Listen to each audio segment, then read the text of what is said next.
क्या हाल है दोस्तों। मैं लाया हूं आपके लिए इंटरमीडिएट के लिए चैप्टर 3 का रिवीजन जो है prospectus and allotment of securities. यहां हम रिवीजन करने के साथ साथ जो इंपॉर्टेंट कॉन्सेप्ट्स है वो भी फटाफट फटाफट समझते जाएंगे ताकि आपकी तैयारी भी होती जाए और आपको चीजें रिकॉल भी होती जाए। एक चीज सुन लो ताकि मैं इसके बाद वीडियो लाऊंगा चैप्टर 4 का, चैप्टर 5 का और मोस्ट लाइकली चैप्टर 6 का, और कोशिश करूंगा ये कल ही तक ये वीडियो आ जाए ताकि जो लोग नवंबर में एग्जाम देने वाले हैं उनके लिए भी ये हेल्पफुल हो जाए वीडियो देख करके समझने में। तो चलो सर शुरू करते हैं चैप्टर 3 से, prospectus and allotment of securities.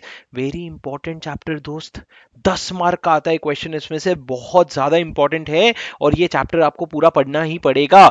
यहाँ पे मैंने मेरे समरी नोट्स में, जो आपको बाय द वे डिस्क्रिप्शन पे लिंक मिल जाएंगे, जो टेलीग्राम चैनल पे ले जाएगा और वहां पे आपको नोट्स मिल जाएंगे, यहाँ पे मैंने सबसे पहले समरी डाल दी है फॉर्म की कि कौन कौन से फॉर्म्स यहाँ पे रेलेवेंट है और उन फॉर्म का सेक्शन नंबर क्या है। तो अगर आप देखेंगे तो फॉर्म पास पीएएस 1 से पीएएस 6 तक है। पीएएस क्या होता है sir? Prospectus and allotment of securities का शॉर्टकट है पीएएस। यहाँ पे मैंने समरी भी डाल दिया है सर सेक्शन नंबर का, स्टार्टिंग फ्रॉम सेक्शन 23। ये चैप्टर जो है, अपना पिछला चैप्टर जो था वो 22 पे खत्म हुआ था, तो ये चैप्टर जो है ये 23 से स्टार्ट होता है और 23 से लेकर के ये चलता जाता है 42 तक।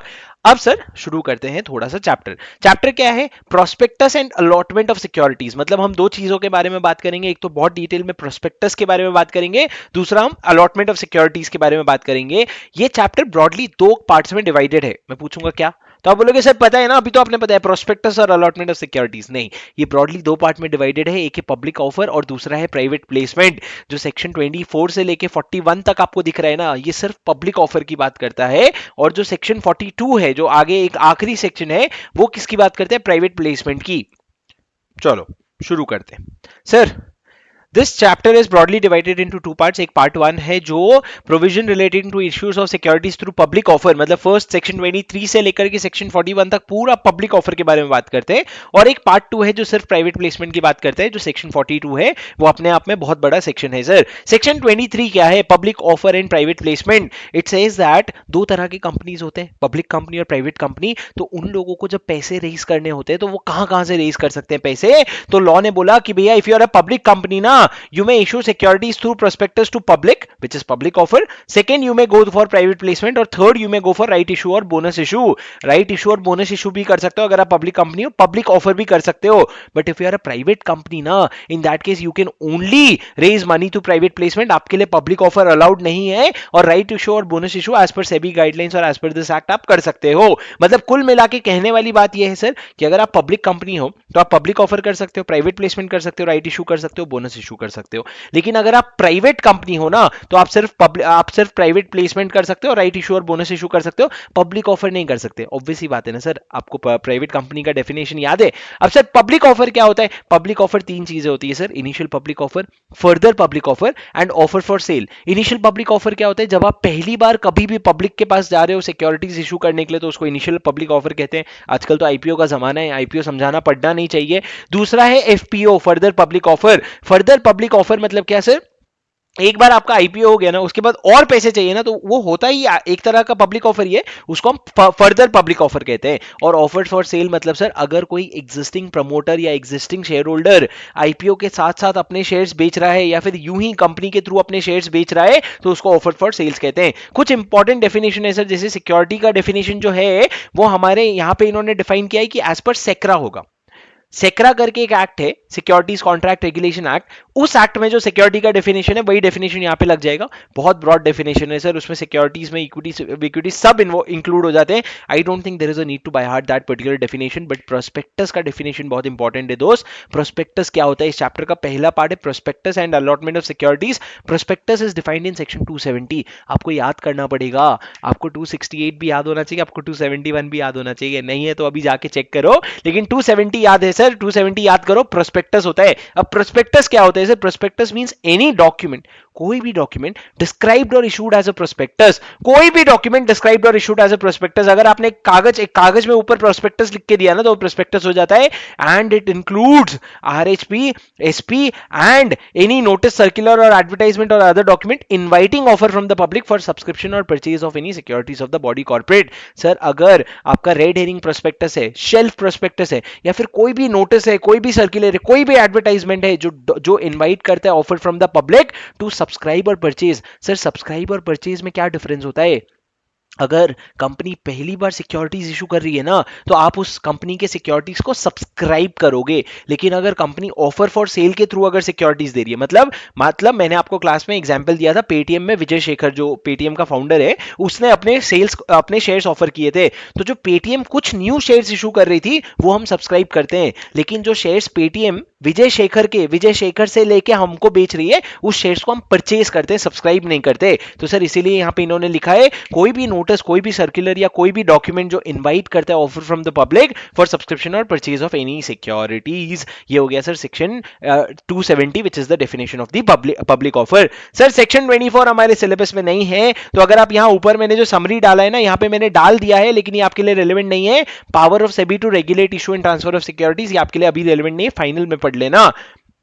सेक्शन 25 सर बहुत यूनिक प्रोविजन है। Document containing offer of securities for sales to be deemed prospectus, मतलब सर डीम्ड प्रोस्पेक्टस मतलब क्या? प्रोस्पेक्टस है नहीं लेकिन मान लेंगे। अब सर अगर पेटीएम अपना आईपीओ ला रहा है, तो पेटीएम जो आईपीओ लाने के लिए डॉक्यूमेंट इशू करता है उसको हम प्रोस्पेक्टस कहते हैं। पर सर वो डॉक्यूमेंट तो तब प्रोस्पेक्टस कहते हैं जब पेटीएम इशू कर रहे हैं, लेकिन पेटीएम के अलावा अगर कोई और एंटिटी इशू कर रही है तो टेक्निकली उसको प्रोस्पेक्टस नहीं कहते, लेकिन हम एक सिनेरियो बनाएंगे जहां पे उस डॉक्यूमेंट को हम प्रोस्पेक्टस मान लेंगे। तो सर यहां पे एक चीज आपको समझनी है, कंपनी आप समझ लो पेटीएम है, पेटीएम ने डायरेक्टली पब्लिक में शेयर्स इशू नहीं किए, पेटीएम गया इशू हाउस पे के पास। इशू हाउस सर एक तरह का इंटरमीडिएरी है समझ लो।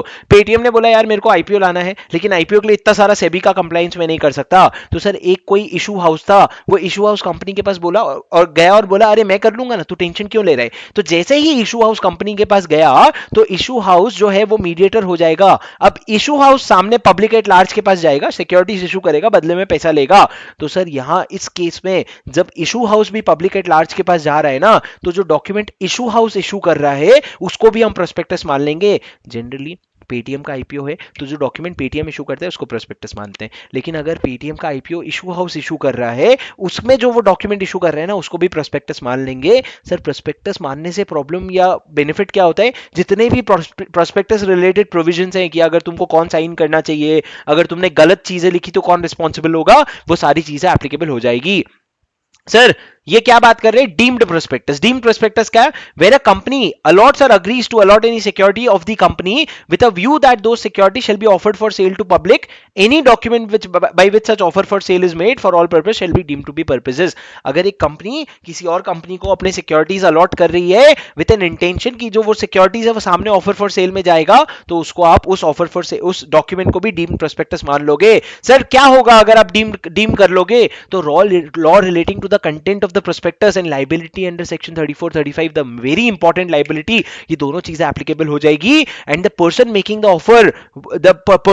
Offer were named person as director of the company. मतलब सर जो लोग ऑफर दे रहे हैं ना, जो इशू हाउस के लोग हैं, उनको कंपनी का डायरेक्टर मान लिया जाएगा और उनपे पेनल्टी प्रोविजन एप्लीकेबल हो जाएगी। सर लेकिन सुनो, क्या होता है ना, अभी प्रूव करना डिफिकल्ट हो जाता है कि मैंने किसी को इशू किया था सामने इशू करने के लिए कि नहीं करने के लिए, या मैंने बस इशू किया था उसने मेरे से बिना पूछे सामने पब्लिक को इशू कर दिया। ऐसा ये प्रूव करना बहुत डिफिकल्ट हो जाता है। तो लॉ कहता है दो कंडीशन ऐसी है जो अगर मीट होती है ना दोनों में से कोई भी, तो हम ये प्रिज्यूम कर लेंगे कि भैया तुम्हारा इंटेंशन था कि हम लॉ को बाईपास करें और सामने किसी को इशू हाउस को दे करके पब्लिक एट लार्ज के पास चले जाए। तो सर लॉ कहता है unless the contrary is proved, मतलब जब तक इसका अदरवाइज प्रूव नहीं कर देते तब तक ये बेसिक माना जाएगा कि तुमने इंटरमीडिएरी के थ्रू इशू किया, अगर दोनों में से कोई भी कंडीशन सेटिस्फाई होती है। पहला कंडीशन ये कि जब तुमने वो सिक्योरिटीज इशू हाउस को दिए ना, उसके 6 महीने के अंदर अंदर उसने सामने पब्लिक को अलॉट कर दिया। मतलब सर आज पेटीएम ने इशू हाउस को सिक्योरिटीज दिए और उसके 6 महीने के अंदर अंदर पेटीएम वो इशू हाउस ने सामने पब्लिक को अलॉट कर दिया, तो ये मान लिया जाएगा कि भैया तुम्हारा इंटेंशन ही था सामने पब्लिक को देने का। या फिर जिस दिन आपने ऑफर किया था ना, जिस दिन इशू हाउस ने सामने पब्लिक को ऑफर किया था ना, उस दिन आपका पूरा कंसिडरेशन आपको नहीं मिला था। मतलब क्या, पेटीएम ने इशू हाउस को बोला था भाई मैं अपने सिक्योरिटीज 100 करोड़ रुपीस में बेचूंगा।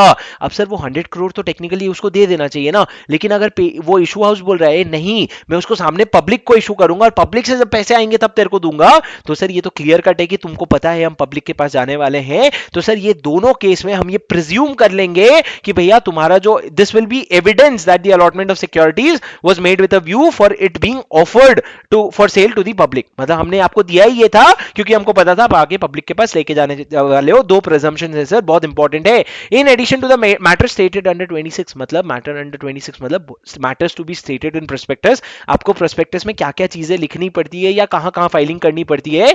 Following additional matter are to be included in the document. दो चीजें और आपको उस डॉक्यूमेंट में इंक्लूड करनी पड़ेगी. दोस्त कौन सा डॉक्यूमेंट? दोस्त ये डॉक्यूमेंट जो इशू हाउस है ना, जो सामने पब्लिक को दे रहा है, वो डॉक्यूमेंट को हम प्रोस्पेक्टस मान रहे हैं. प्रोस्पेक्टस मानने के बाद सेक्शन 26 में जो डेटा है वो तो तुमको देना ही पड़ेगा.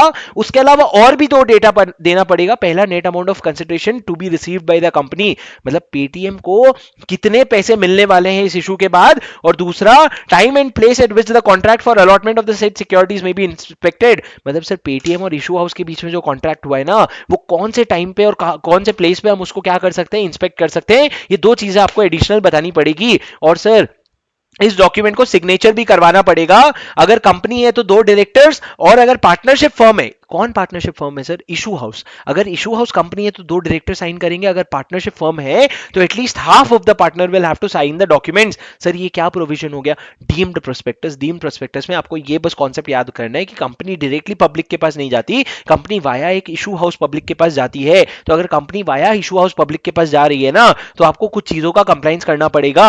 सबसे पहला सर आपको याद क्या क्या रखना है. सबसे पहला मीनिंग, कि जब कंपनी इशू हाउस को कुछ सिक्योरिटीज इशू करती है with the intention that it being offered to the public, intention ये है कि सामने पब्लिक को ऑफर होगा, तो जो प्रोस्पेक्टस जिसके थ्रू इशू हाउस इशू करता है ना, उसको हम क्या मान लेते हैं? प्रोस्पेक्टस मान लेते हैं. प्रोस्पेक्टस मानते ही दो चीजें हो जाती है. एक तो प्रोविजन सारे एप्लीकेबल हो जाते हैं और लाइबिलिटीज के क्लॉज एप्लीकेबल हो जाते हैं. प्रिजम्पशन ये रहेगा कि अगर 6 महीने तक आपने इशू ने 6 महीने के अंदर अंदर अगर आपने सामने पब्लिक को इशू कर दिया, या फिर जब भी इशू किया तब तक पेमेंट पूरा नहीं आया है. मतलब सर मान लो अगर आज से 2 साल बाद इशू किया, लेकिन 2 साल बाद पेमेंट 2 साल में पेमेंट भी पूरा नहीं आया है, तो भी हम ये अज्यूम कर लेंगे कि आपका इंटेंशन हमेशा यही था कि पब्लिक के पास जाना ही है. और सर जैसे ही ये डीम्ड प्रोस्पेक्टस का प्रोविजन हो जाता है ना, 26 के ऊपर दो चीजें और आपको डिस्क्लोज करनी पड़ेगी. Net amount of consideration and time and place for inspection of this particular contract. Signature भी होना चाहिए. याद हो रहा है सर? मेरे साथ याद करते जाओ, आपका खत्म हो जाएगा, आपको पता भी नहीं चलेगा. Section 26, matter to be stated in the prospectus. Prospectus में आपको क्या क्या चीजें बतानी पड़ेगी, बेहद इंपॉर्टेंट टॉपिक है. आपको सीए फाइनल में भी इसका रेफरेंस आने वाला है. सेक्शन 26 क्या है sir? Matter to be stated in prospectus. भैया एक बार ना पेटीएम का प्रोस्पेक्टस उठा के देख लेना, क्योंकि आपको देखना पड़ेगा. अगर नहीं देखे हो तो मेरे क्लास में देख लेना. Matter to be stated in prospectus क्या होता है, आपको प्रोस्पेक्टस में क्या क्या चीजें बतानी पड़ेगी, आपको बताना पड़ेगा. सबसे पहले तो भैया, सबसे पहले आप प्रोस्पेक्टस एक डॉक्यूमेंट इमेजिन करो, पेटीएम अपना प्रोस्पेक्टस ला रहा है, तो प्रोस्पेक्टस में सर लॉजिकली आप समझो, प्रोस्पेक्टस में उसको हर वो चीज बतानी चाहिए जो एज एन इन्वेस्टर मेरे को कंपनी के बारे में पता होना चाहिए. पर उससे भी ज्यादा इंपॉर्टेंट ये है कि वो हर जो चीज बता रहा है ना, वो सही है, और जो वो बोल रहा है वो it is backed by some evidence. So there are few things that have to be taken care of. First of all, the prospectus has to be dated and signed. मतलब सर प्रोस्पेक्टस के right side top में आप date लिखोगे और आपको signature भी करना पड़ेगा सारे डायरेक्टर्स का, या फिर जो भी सिग्नेचर का प्रोविजन है. Now sir prospectus will also state information such as reports on financial information as specified by SEBI and central government unless specified by SEBI, the regulation made by SEBI shall be applicable. मतलब sir prospectus को कुछ information बताने पड़ेंगे. वो क्या information होगा वो SEBI central government के कंसल्टेशन में बताएगा. लेकिन जब तक नहीं बता देता तो जो सेबी के रेगुलेशन में लिखा है वो कंप्लाई कर लो. Prospectus to include declaration about two things. First, compliance with the act, and दूसरा, nothing in this prospectus is contrary to the act, SEBI और सेक्रा. सर आपको क्या क्या बताना पड़ेगा? आपको बताना पड़ेगा पहला, कंप्लायंस विद द एक्ट, कि आप एक्ट का कंप्लायंस कर रहे हो. दूसरा, कि आपका कॉन्ट्रारी नहीं है to the act, to SEBI and to SCRA. आपको बेसिकली साइन करवाना पड़ेगा, इंफॉर्मेशन देने पड़ेंगे और कंप्लायंस का ये करना पड़ेगा. उसके बाद सर ये जो प्रोस्पेक्टस का रिक्वायरमेंट है ना, ये एप्लीकेबल नहीं होगा दो केसेस में. ये बहुत इंपॉर्टेंट है दोस्त, याद कर लो. प्रोस्पेक्टस का रिक्वायरमेंट दो केस में एप्लीकेबल नहीं होता है. पहला केस क्या है? अगर आप शेयर्स या डिबेंचर्स इशू कर रहे हो अपने एग्जिस्टिंग मेंबर्स या डिबेंचर होल्डर को, वेदर और not there is a right or renounce. मतलब सर अगर आप राइट इशू कर रहे हो, या फिर राइट इशू का रेनाउंस का राइट नहीं है, तो भी कुछ भी, अगर आप एग्जिस्टिंग मेंबर्स को इशू कर रहे हो तो प्रोस्पेक्टस का रिक्वायरमेंट नहीं है. And sir issue of shares और debentures uniform with the shares और debentures previously issued plus quoted on the stock exchange. मतलब सर अगर आपने पहले कोई शेयर और डिबेंचर सेम क्लास का इशू कर रखा है और वो अभी कोट हो रहा है स्टॉक एक्सचेंज में, उसको वापस से आप री इशू कर रहे हो, तो सर आपको प्रोस्पेक्टस का रिक्वायरमेंट जो अबव रिक्वायरमेंट मतलब क्या कि डेटेड साइन होना चाहिए, और ये जो रिक्वायरमेंट्स है ये सारे एप्लीकेबल नहीं होंगे। कौन से दो केस में सर, याद रख लो, एग्जिस्टिंग, अगर आप एग्जिस्टिंग शेयर होल्डर को मेंबर दे रहे हो, को सिक्योरिटीज दे रहे हो, या एग्जिस्टिंग सिक्योरिटीज किसी को दे रहे हो। नाउ सर प्रोविजन जो है 26(1) का matter to be stated in prospectus, ये जो है आईपीओ, एफपीओ, ओपीएस, ओएफएस तीनों के लिए लगेगा। Prior to issue of prospectus आप मार्केट में इशू करने के पहले आपको आरओसी को डिलीवर करना पड़ेगा for filing, and a copy thereof signed by every person who is named therein as a director और proposed director of the company और by his duly authorised attorney. मतलब सर मैं आपके लिए read भी इसीलिए कर रहा हूं ताकि आपको याद भी होते जाए वर्ड्स। मैं आपको सिर्फ प्रोविजन समझा दूंगा ना, डेट होना चाहिए, साइन होना चाहिए, आरओसी के पास फाइल होना चाहिए, आरओसी के फाइलिंग में सिग्नेचर होना चाहिए सारे डायरेक्टर्स का और सारे प्रपोज डायरेक्टर्स का, तो आपको याद नहीं रहेगा। आप याद करो कि जब मार्केट में आप प्रोस्पेक्टस इशू करने वाला है ना पेटीएम हमारे को, उससे पहले पेटीएम क्या करेगा, आरओसी के पास लेके जाएगा, एक कॉपी जमा करेगा कि भैया देख ये प्रोस्पेक्टस मैं मार्केट में लेके जाने वाला हूं, और ये जो प्रोस्पेक्टस होगा ना उसको साइन करेगा नीचे। कौन साइन करेगा, नीचे डायरेक्टर भी साइन करेंगे, और जितने प्रपोज डायरेक्टर्स है कि भैया आगे तुम डायरेक्टर बनोगे वो सब लोग साइन करेंगे, और उनको अगर उनको नहीं साइन करना है तो उनके बिहाफ में कोई duly authorised person. And sir very important provision, fifth provision, अगर आपके प्रोस्पेक्टस में कोई ऐसा स्टेटमेंट है जो ऐसा अपीयर हो रहा है कि किसी एक्सपर्ट ने दिया है, मतलब सर अगर कोई वैल्यूएशन आपने डाला है कि हमने लैंड का वैल्यूएशन करवाया और लैंड की वैल्यूएशन 100 करोड़ आई, तो सर आप उसमें एक तरह से बता रहे हो कि वैल्यूएशन को किसने किया, रजिस्टर्ड वैल्यूअर ने किया, तो सर वो एक्सपर्ट ओपिनियन हो गया। अगर आप अपने प्रोस्पेक्टस में कोई ऐसा स्टेटमेंट इंक्लूड करते हो या ऐसा दिखाते हो कि वो एक्सपर्ट का स्टेटमेंट है, तो आप वो प्रोस्पेक्टस तब तक नहीं इशू करोगे जब तक ये चार कंडीशन मीट नहीं हो जाते।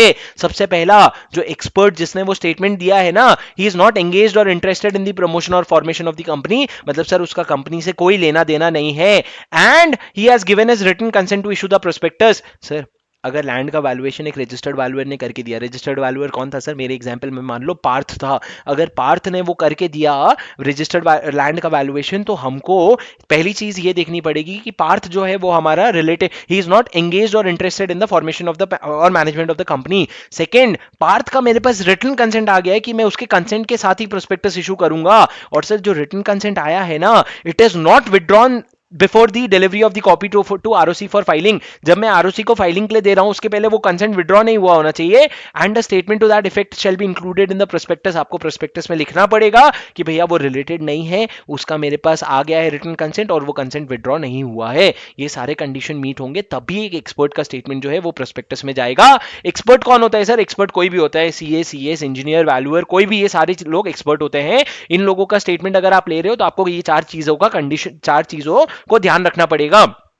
सर हर प्रोस्पेक्टस जो भी आप इशू करते हो उसके फेस पे मतलब प्रोस्पेक्टस के ऐसी जगह जहां पे क्लियरली आपको दिखे, वहां पे आपको लिखना पड़ेगा कि भैया हमने एक कॉपी डिलीवर कर दी है आरओसी को, and you will have to specify what are the documents that you had attached when you were sending the prospectus to the ROC. मतलब दोस्त सुनो, पेटीएम को आईपीओ लाना है ना, सबसे पहले पेटीएम प्रोस्पेक्टस लेगा, अगर एक्सपर्ट का स्टेटमेंट है तो एक्सपर्ट का कंसेंट लेगा और उसको लेकर के भेज देगा आरओसी के पास। आरओसी एक बार रजिस्टर कर लेगा ना, उसके बाद प्रोस्पेक्टस में वो ऊपर लिखेगा कि भैया हमने डॉक्यूमेंट प्रोस्पेक्टस आरओसी को फाइल कर दी है, और ये डॉक्यूमेंट हमने आरओसी को वो प्रोस्पेक्टस के साथ फाइल किया था, और उसके बाद आप इशू कर दोगे प्रोस्पेक्टस को। जो प्रोस्पेक्टस की validity, very important for MCQ दोस्तों, prospectus will not be valid if issued after 90 days after the date of the delivery to ROC. जिस दिन आरओसी को डिलीवर किया उसके 90 दिन के अंदर अंदर प्रोस्पेक्टस मार्केट में इशू कर देने का, नहीं तो इन्फॉर्मेशन बासी हो जाती है सर, पुरानी हो जाती है इन्फॉर्मेशन, तो वापस आपको प्रोसेस शुरू करना पड़ेगा। अगर आपने कॉन्ट्रावेंशन किया तो every person shall be liable for a penalty of minimum 50,000 rupees to 3 lakh rupees. Sir क्या आपको याद हुआ?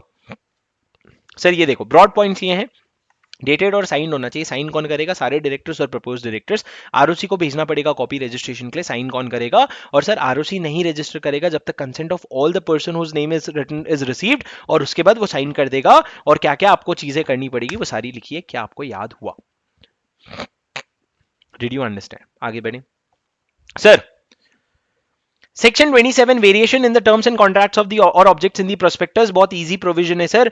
अगर आपके प्रोस्पेक्टस में अगर आपके प्रोस्पेक्टस में कोई ऐसा टर्म्स है जो आपको वेरी करना है तो आपको कैसे वेरी कर सकते हो भैया? देखो प्रोस्पेक्टस यूं तो आप बिल्कुल भी वेरी नहीं कर सकते। Company shall not very the terms of the contract preferred in the prospectus. जो भी आपने टर्म्स लिखे हैं उसको वेरी नहीं कर सकते। लेकिन फिर भी अगर आपको वेरी करना है ना तो 3 कंडीशन कंप्लाई करनी पड़ेगी। पहला, स्पेशल रेजोल्यूशन पास करो जनरल मीटिंग में। दूसरा, न्यूज़पेपर में पब्लिश करो इंग्लिश और वर्नाक्युलर में, इसमें सारे डिटेल्स दो आप। और जो भी अमाउंट आपने रेज किया है ना वो can not be used for buying, trading और डीलिंग और otherwise in the shares. Sir देखो, अगर आईपीओ आ गया, पेटीएम ने मेरे से पैसे लिए थे कि भैया हम क्या करेंगे, हम ना फाइनेंशियल सर्विस बढ़ाएंगे। अब लेकिन पेटीएम बोलता है नहीं भैया फाइनेंशियल सर्विस में मजा नहीं है, हम ना मास्क बनाएंगे। अरे ऐसा नहीं चलता भाई, मेरे पैसे हैं तो अगर मेरे पैसे हैं ना तो देखो स्पेशल रेजोल्यूशन पास करना पड़ेगा, सबसे पहले न्यूज़पेपर में पब्लिश करना पड़ेगा। और जो अमाउंट जो तूने रेज किया है ना वो बिल्कुल भी तू बाइंग, ट्रेडिंग और डीलिंग इन सिक्योरिटीज में नहीं यूज कर सकता। ओके। और बाइंग, ट्रेडिंग और dealing of equity shares of listed companies में नहीं कर सकता। मतलब सर क्या आप रेजोल्यूशन पास करके स्पेशल रेजोल्यूशन पास करके इन्वेस्ट कर सकते हो? नहीं, स्ट्रिक्टली प्रोहिबिटेड है। और सर फोर्थ पॉइंट ये भी है कि जो डिसेंटिंग शेयर होल्डर हैं वो जो नाराज हो जाता है ना फूफा मामा, वो वही है डिसेंटिंग शेयर होल्डर। उनको एग्जिट ऑफर देगा कौन? प्रमोटर्स या फिर कंट्रोलिंग शेयर होल्डर्स। और जो एग्जिट प्राइस होगा वो एज पर सेबी रेगुलेशन होगा। मेरे को उम्मीद है आप ये चीज समझते हो कि डिसेंटिंग शेयर होल्डर क्या होता है, एग्जिट ऑफर क्या होता है, एग्जिट प्राइस क्या होता है, प्रमोटर और कंट्रोलिंग शेयर होल्डर क्या होता है। ये सब मैंने क्लास में समझाया था, रिवीजन लेक्चर है। अभी पॉइंट ये है कि अगर आप कोई भी वेरिएशन करना चाहते हो, जो भी चीज के लिए आपने पैसे लिए थे, अगर उस टर्म्स को वेरी करना चाहते हो तो ये कंडीशंस है। लेकिन सर इन्होंने कुछ और चीजें बताई है आपके इसके लिए, सुनो इन्होंने क्या लिखा है। Rule 7 of the companies prospectus and allotment of securities rules. ये रूल्स क्या कहता है सर कि जो स्पेशल रेजोल्यूशन है ना, ऊपर लिखा था स्पेशल रेजोल्यूशन जनरल मीटिंग में पास करना पड़ेगा, लेकिन यहां ये लिखते हैं कि special resolution shall be pass through postal ballot. Postal ballot क्यों दोस्त? ताकि पोस्टल बैलेट से लोगों का पार्टिसिपेशन बढ़े। जनरल मीटिंग में तो क्या लोग उसी एरिया में जो रहते हैं आसपास वो आते हैं, लेकिन पोस्टल बैलेट में सबके घर में पोस्ट जाता है तो पार्टिसिपेशन बढ़ता है। तो उनके पैसे उनको पार्टिसिपेट करने मिलना चाहिए। नाउ द नोटिस, जो नोटिस आप भेज रहे हो उसमें बहुत सारी बेसिक चीजें होंगी सर।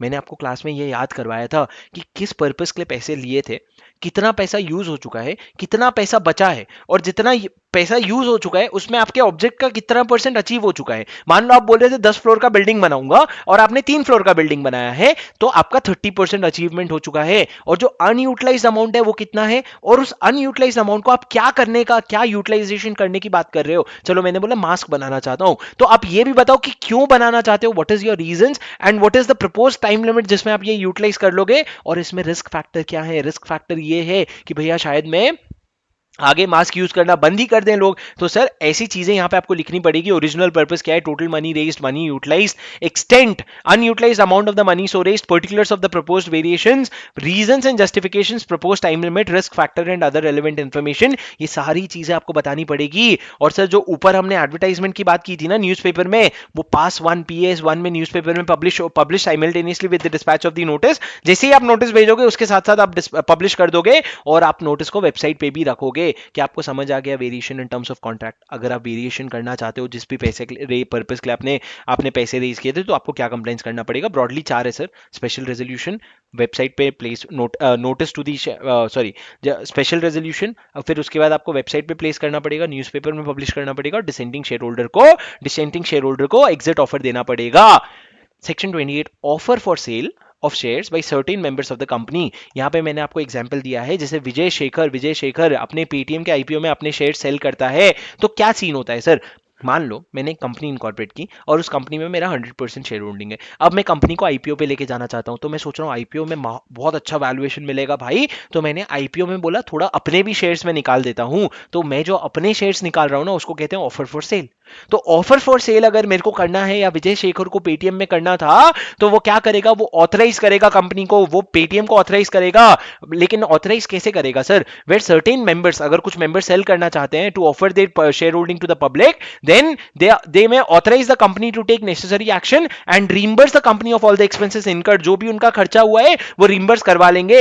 डॉक्यूमेंट जिससे ओएफएस पब्लिक को जाता है उसको भी डीम्ड प्रोस्पेक्टस मानते हैं सर।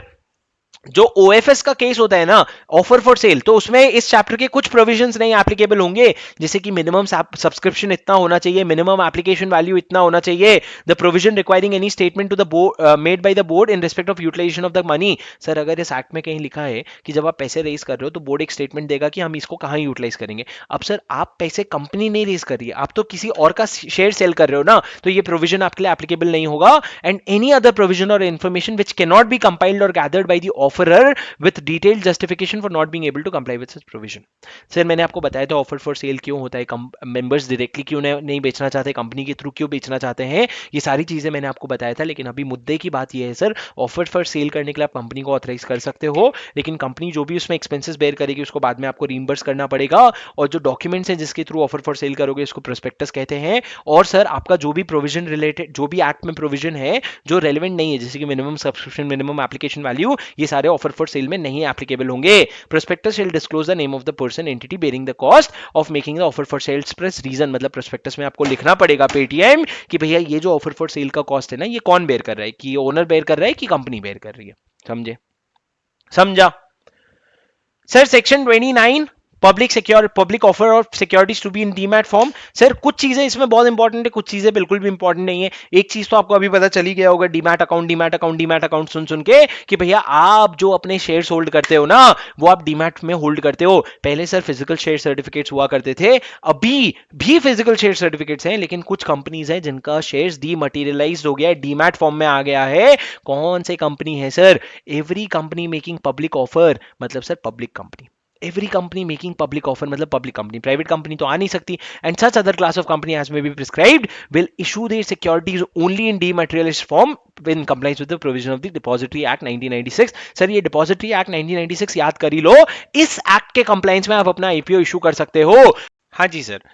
तो सबसे मजेदार चीज जो सेक्शन 29 में हुई है ना, वो ये है कि पहले इन्होंने कहा था पब्लिक कंपनी, ठीक है, एवरी पब्लिक कंपनी, तो public company which is willing to make its offer to the, which is willing to make a public offer, मतलब आप लिस्टेड कंपनी होना चाहते हो। लेकिन सर अब इन्होंने चेंज कर दिया और इन्होंने अनलिस्टेड पब्लिक कंपनी को भी अपने दायरे में ले लिया और बोले in case of prescribed class of unlisted companies the security shall be held in demat form in the manner laid down. मतलब सर जो अनलिस्टेड कंपनी को हम प्रिस्क्राइब करेंगे उनको ये रखना पड़ेगा डीमैट फॉर्म में। तो sir dematerialisation of existing and future security of the unlisted public company, UPC unlisted public के कंपनी के बारे में इन्होंने रूल बनाया। सर रूल 9 है, बहुत इंपॉर्टेंट रूल है सर, आपको एग्जाम में दिख सकता है। एक बार मेरे साथ याद करो क्या कहता है रूल 9 है। रूल 9 है कहता है सर कि अगर जो भी आपके नई सिक्योरिटीज आप इशू करने वाले हो वो आप डीमैट फॉर्म में इशू करोगे, और जो एग्जिस्टिंग सिक्योरिटीज है जो फिजिकल सर्टिफिकेट में है उनको डीमैट में कन्वर्ट करने का फैसिलिटी आप प्रोवाइड करोगे। क्योंकि देखो यार, अगर एक पेटीएम, अगर एक कंपनी है, मान लो कंपनी है रिलायंस, रिलायंस इतने साल पुरानी कंपनी है, अब वो चाहती है कि उसके सारे शेयर होल्डर जो है वो फिजिकल फॉर्म से डीमैट फॉर्म में आ जाए, तो फैसिलिटी तो रिलायंस को ही बनाना पड़ेगा ना, शेयर होल्डर थोड़ी जाके अपना जुगाड़ करेंगे। तो इन्होंने बोला unlisted public company will have to first issue in the demat form, second facilitate demat of the existing securities as per the depository act 1996 and the regulation made thereunder for unlisted public company intending to make offer of securities or buyback or bonus or security ensure entire holding of promoter director or KMP in demat form. देखो sir अभी वो ये तो उन्होंने बोला कि भैया future में जो भी सिक्योरिटीज इशू करोगे डीमैट में करना, पर ये तो नहीं बोल सकते ना कि उसके पहले सारे शेयर होल्डर की सिक्योरिटी तुम डीमैट में करवा लो, उनपे तो सबका तो कंट्रोल हो नहीं सकता। तो उन्होंने बोला कम से कम अपने प्रमोटर का, अपने डायरेक्टर्स का और अपने जो की मैनेजरियल पर्सन है ये लोग तो तुम्हारी बात सुनेंगे, इनका तो डीमैट फॉर्म में करवा लो। ऑन और आफ्टर 2 अक्टूबर 2018, सर 2 अक्टूबर 2018 को कुछ ऐसा पंजी से रिलेटेड हुआ था, आपको याद आ रहा है क्या? Every holder of the unlisted public company जिसको अपने सिक्योरिटीज ट्रांसफर करने हैं पहले उसको डीमटेरियलाइज करवाना पड़ेगा, और कोई नई सिक्योरिटीज को अगर सब्सक्राइब करना चाह रहे हैं तो ensure existing securities are held in the demat form. मतलब सर अगर आप ट्रांसफर करना चाहते हो तो डीमैट करवा लो, या फिर अगर आप सब्सक्राइब करने चाहते हो तो आपके पास जो एग्जिस्टिंग सिक्योरिटी है वो डीमैट फॉर्म में होने चाहिए। And sir the unlisted public company shall facilitate dematerialisation of the existing security by making necessary application to depository. आप डिपॉजिटरी को एप्लीकेशन दोगे सर, जब डीमैट का बात आता है ना तो बीच में डिपॉजिटरी आता है, एनएसडीएल और सीडीएसएल, तो आप डिपॉजिटरी को एप्लीकेशन दोगे, आप एक आईएसआईएन नंबर सिक्योर करोगे अपने हर एक सिक्योरिटी के लिए। ISIN number each kind of security के लिए होता है, और आप अपने एग्जिस्टिंग सिक्योरिटी होल्डर को सिक्योरिटी के बारे में बताओगे। मतलब सर आप क्या कर रहे हो? Facilitate dematerialisation. कैसे फैसिलिटेट करोगे? सबसे पहले आप डिपॉजिटरी को एप्लीकेशन दोगे कि भैया मेरे को डीमैट की फैसिलिटी चाहिए, उसके बाद आप आईएसआईएन सिक्योर करोगे और उसके बाद अपने शेयर होल्डर्स को इन्फॉर्म कर दोगे उसके अलावा सर अनलिस्टेड पब्लिक कंपनी का काम ये भी है कि टाइमली पेमेंट कर दे फीस। किसका फीस सर? डिपॉजिटरी का, रजिस्ट्रार टू इशू का और शेयर ट्रांसफर एजेंट का। तीन नाम मैंने बोले, याद करो, डिपॉजिटरी, रजिस्ट्रार टू इशू और शेयर ट्रांसफर एजेंट, ये तीनों का टाइमली पेमेंट ऑफ फीस करना पड़ेगा। आपको सिक्योरिटी डिपॉजिट भी मेंटेन करना पड़ेगा more than 2 years of the fees. इन लोगों को जो आप अगले 2 साल में फीस देने वाले हो ना, उसका इकट्ठा, उसका सम कर लो, उससे थोड़ा ज्यादा आपको सिक्योरिटी, उतना या उससे थोड़ा ज्यादा आपको सिक्योरिटी डिपॉजिट मेंटेन करना पड़ेगा। और आपको सारे रेगुलेशंस ऑफ सेबी और डिपॉजिटरी के कंप्लाइंस करने पड़ेंगे। तो सर यूपीसी को इन्होंने बोला पहले तो फैसिलिटी क्रिएट करो, फिर सिक्योरिटी, फिर नॉर्मल टाइमली फीस पेमेंट करो, सिक्योरिटी डिपॉजिट दो और सारे रेगुलेशन का कंप्लाइंस करो। अगर आपने डिफॉल्ट किया है ऊपर वाले रूल में, ये जो ऊपर के रूल है उसमें डिपॉजिट किया है, डिफॉल्ट किया है ना, तो आप कोई भी security, buyback, bonus, right issue कुछ भी नहीं कर सकते if you have defaulted in the payment to any depository, registered to transfer या फिर शेयर ट्रांसफर एजेंट, जब तक आप अपने डिफॉल्ट को रेक्टिफाई नहीं कर देते। Provision of depository act, SEBI और ये सारी चीजें अप्लाई हो जाएगी। अनलिस्टेड पब्लिक कंपनी को एक फॉर्म फाइल करना पड़ेगा, form pass 6 PA6 which is certified by ये CACS along with the fees with ROC within 60 days of conclusion of each half year। मतलब सर आपका एक पूरा साल होता है, उसका हाफ ईयर खत्म होगा, उस हाफ ईयर के कंक्लूजन के 60 दिन के अंदर अंदर आपको PA6 फाइल करना पड़ेगा, जिसमें आप बता दो कितने मेरे टोटल शेयर होल्डर है, कितने डीमैट फॉर्म में, कितने डीमैट हुए हैं इस बार और कितने अभी भी फिजिकल सर्टिफिकेट में बाकी है। Any difference between the issued capital and the capital and demat form shall be brought by the two the notice of the depository and grievances of the share holder. अगर आपके securities holder का कोई problem है तो वो file करेंगे IPF authority को और आईपीएफ अथॉरिटी जो है नेसेसरी एक्शन इनिशिएट करेगा। This provision is not applicable to Nidhi company, government company and wholly owned subsidiary. Sir एक बार मेरे साथ याद करो, इतना इंपॉर्टेंट है नहीं, लेकिन चीजें ये इंपॉर्टेंट है कि अनलिस्टेड पब्लिक कंपनी को भी डीमैटेरियलाइज फॉर्म में शेयर्स रखना है। सबसे पहला तो उनको इशू करना है, नई भी जो भी नई सिक्योरिटीज वो इशू कर रहे हैं वो डीमैट फॉर्म में, और एग्जिस्टिंग सिक्योरिटीज कन्वर्ट करवाने। अब जब नई सिक्योरिटीज इशू कर रहे हैं डीमैट फॉर्म में, उसके पहले उनको ध्यान रखना है कि जितने भी प्रमोटर, डायरेक्टर या की मैनेजरल पर्सन है उनका एग्जिस्टिंग सिक्योरिटीज भी कन्वर्ट हो गया है डीमैट फॉर्म में। और सर जब आप जब एग्जिस्टिंग सिक्योरिटीज को इशू कन्वर्ट करवाने की बात कर रहे हो तो आपको फैसिलिटी देनी पड़ेगी। फैसिलिटी देने के लिए आप एप्लीकेशन दोगे डिपॉजिटरी को, डिपॉजिटरी के साथ अग्रीमेंट करके आप ISIN नंबर सिक्योर करोगे और फिर अपने शेयर होल्डर्स को बता दोगे कि भैया ये फैसिलिटी अवेलेबल है। अब फैसिलिटी चालू रहे उसके लिए आपको टाइमली पेमेंट ऑफ फीस करना पड़ेगा, सिक्योरिटी डिपॉजिट देना पड़ेगा और कंप्लायंसेस करना पड़ेगा। अगर आपने फीस का पेमेंट में डिफॉल्ट किया ना, तो आप ना ही बाईबैक कर सकते हो, ना सिक्योरिटी इशू कर सकते हो, ना बोनस, ना राइट, कुछ भी नहीं कर सकते। और सर हर अनलिस्टेड पब्लिक कंपनी को एक फॉर्म PA6 फाइल करना पड़ेगा आरओसी को 60 डेज के अंदर till the conclusion of each half year. Sir इसकी कोई टाइम लिमिट इन्होंने बताई नहीं है कि कब तक फाइल करना पड़ेगा, PA6 इन्होंने परमानेंट कर दिया। और सर कोई भी डिफरेंस अगर आपके इशूड कैपिटल में, अगर आपके बुक्स में दिख रहा है आपने इशू कैपिटल इतना किया है 100 करोड़ का मान लो, लेकिन डिपॉजिटरी के रजिस्टर में 100 करोड़ का नहीं दिख रहा है, तो वो डिफरेंस जो है आपको डिपॉजिटरी के नोटिस पे लाना पड़ेगा। और sir any company other than the above, मतलब सर लिस्टेड और अनलिस्टेड पब्लिक कंपनी के अलावा कोई भी और कंपनी है तो वो कन्वर्ट करवा सकती है इनटू डीमैट फॉर्म और issue shares in physical form in accordance with the provision of this act. जो भी उसको ठीक लगे, अगर उसको फिजिकल इशू करना है, जैसे कि प्राइवेट कंपनी है तो फिजिकल इशू कर सकती है। सर सेक्शन 29 याद हुआ? Section 30 advertisement of prospectus. आप जो भी प्रोस्पेक्टस इशू कर रहे हो, अगर आप उसका एडवर्टाइजमेंट करना चाह रहे हो, पब्लिश इन अ मैनर, तो आपको उसके content, it is necessary to specify the content of MOA। आपको मेमोरेंडम के कुछ कंटेंट जैसे कि object clause, liability clause, amount of share capital मतलब authorise share capital clause, name of signatories, ये सारी चीजें बतानी पड़ेगी। सर बिल्कुल इंपॉर्टेंट नहीं है। Section 31 shelf prospectus, important again from an concept point of view. Shelf prospectus मतलब सर जैसे कि बेसिकली इंफ्रास्ट्रक्चर कंपनी होती है जिनको पूरा 1000 करोड़ चाहिए होता है अगले एक साल में, लेकिन वो 1000 करोड़ एक साथ नहीं उठा सकते, उनको चाहिए मैं 3-3 महीने में गैप में उठाऊं। तो हर 3 महीने के गैप में अगर आप वापस से प्रोस्पेक्टस का प्रोसेस लाओगे ना, तो वो बहुत लंबा हो जाएगा, क्योंकि यार प्रोस्पेक्टस बनाना मजाक नहीं है। अगर आप पेटीएम का प्रोस्पेक्टस देखोगे 450-500 पेज का प्रोस्पेक्टस है, जान निकल गई होगी प्रोस्पेक्टस बनाने में और ये चेक करने की में कि हर पेज में इंफॉर्मेशन करेक्ट है। तो इन्होंने एक ऑप्शन दिया शेल्फ प्रोस्पेक्टस का। शेल्फ प्रोस्पेक्टस मतलब क्या? वो प्रोस्पेक्टस जिसकी एक शेल्फ लाइफ है। शेल्फ लाइफ मतलब क्या? जैसे आप केला खरीदते हो तो लोग कहते केले की शेल्फ लाइफ 2 दिन है। शेल्फ लाइफ मतलब 2 दिन तक वो रहेगा। वैसे सर एक प्रोस्पेक्टस जिसकी शेल्फ लाइफ है कि कितने समय तक ये प्रोस्पेक्टस वैलिड रहेगा, तो सर लॉ ने बोला कुछ कंपनी जिनको हम स्पेसिफाई करेंगे, हर कंपनी नहीं, कुछ कंपनी जिनको हम स्पेसिफाई करेंगे, अगर उनको पैसे एक साथ नहीं उठाते, उनको पैसे ट्रांचेस में उठाने हैं ना, तो वो एक बार प्रोस्पेक्टस फाइल करेंगे और उसके बाद पैसे ट्रांचेस में उठाएंगे। लेकिन जब जब पैसे उठा रहे हैं ना, उनको एक इंफॉर्मेशन मेमोरेंडम फाइल करना पड़ेगा कि भैया जिस दिन हमने प्रोस्पेक्टस बनाया था वर्सेस जिस दिन हम पैसे उठा रहे हैं, उस दोनों गैप में क्या चेंज हुआ है। दोस्तों, क्या आप मेरे को आपको मेरी बात समझ आई? मतलब सर, अगर मैंने यहाँ पे डिसाइड किया कि मेरे को क्या करना है, प्रोस्पेक्टस इशू, मेरे को यहाँ पे प्रोस्पेक्टस इशू करना है और एक साल तक मेरे को पैसे उठाते रहने हैं, तो एक बार मैं प्रोस्पेक्टस इशू करूंगा। उसके बाद मान लो अगर यहाँ पे मैं पैसे उठा रहा हूं ना, तो यहाँ पे मेरे को प्रोस्पेक्टस नहीं इशू करना पड़ेगा, मेरे को देना पड़ेगा एक डॉक्यूमेंट जिसको हम कहते हैं इन्फॉर्मेशन मेमोरेंडम। और ये इन्फॉर्मेशन मेमोरेंडम जो है ना, वो डॉक्यूमेंट जो है वो डिटेल कंटेन करेगा कि इस पीरियड में क्या क्या चीजें मेजर मेजर बदली है। देखो sir, what is the shelf prospectus? Shelf prospectus means a prospectus in respect of which the securities are issued for subscription in one or more issues over a certain period without the issue of further prospectus। मतलब sir, आप securities को अलग अलग tranches में issue कर रहे हो बिना प्रोस्पेक्टस को इशू किए। इसकी एलिजिबिलिटी क्या होती है सर? कौन एलिजिबल है एसपी फाइल करने के लिए? क्लास ऑफ कंपनीज आज सेबी में prescribe by regulation. Generally sir infrastructure company का होता है, जैसे आपको दिल्ली से मुंबई हाईवे बनाने का प्रोजेक्ट दिया गया, तो मेरे को एक साथ तो पूरे पैसे चाहिए नहीं ना, तो मैं फॉर एग्जाम्पल, मतलब आपके कंफर्ट के लिए मैं आपको ये ऐसा समझा रहा हूं कि दिल्ली से मुंबई हाईवे, तो मेरे को एक साथ तो पूरे पैसे चाहिए नहीं, वो तो ट्रांसिस में लगेंगे। तो उन लोगों के लिए शेल्फ प्रोस्पेक्टस का कॉन्सेप्ट है। Filing validity no prospectus, eligible company will have to file shelf prospectus with ROC at the stage of first offer. जब भी आप पहला ऑफर कर रहे हो ना, तब आपको फाइल करना पड़ेगा शेल्फ प्रोस्पेक्टस। उसमें आपको बताना पड़ेगा कि इसकी वैलिडिटी जो है ना, वो एक साल से नहीं है, और वैलिडिटी कमेंस होगी कब से? जिस दिन आपका फर्स्ट ऑफर का डेट होता है ओपन, मतलब जब सब्सक्रिप्शन के लिए ओपन होता है, उस दिन से आपका एक साल का पीरियड चालू होगा, और आपको कोई फर्दर प्रोस्पेक्टस नहीं इशू करना पड़ेगा सेकंड ऑफर के लिए या सब्सिक्वेंट ऑफर के लिए। मतलब इसके बाद आप जितने भी ऑफर करना चाहते हो, आपको प्रोस्पेक्टस नहीं इशू करना पड़ेगा। बस ये है कि इसकी मैक्सिमम वैलिडिटी 1 ईयर है। Information memorandum, form PS two. Form PS two में इन्फॉर्मेशन मेमोरेंडम बनता है। अभी तक दोस्त हमने 3 फॉर्म पढ़े, form PS one, form PS six, form PS two. Form PS one था एडवर्टाइजमेंट, जब आपको टर्म्स चेंज करने, तो आपको एडवर्टाइज करना पड़ेगा न्यूज़पेपर में, तो आप फॉर्म पीएस1 यूज करते हो। पीएस6 था जो अपन ने अभी जस्ट पढ़ा, और पीएस2 है ये इन्फॉर्मेशन मेमोरेंडम। पीएस6 क्या था sir?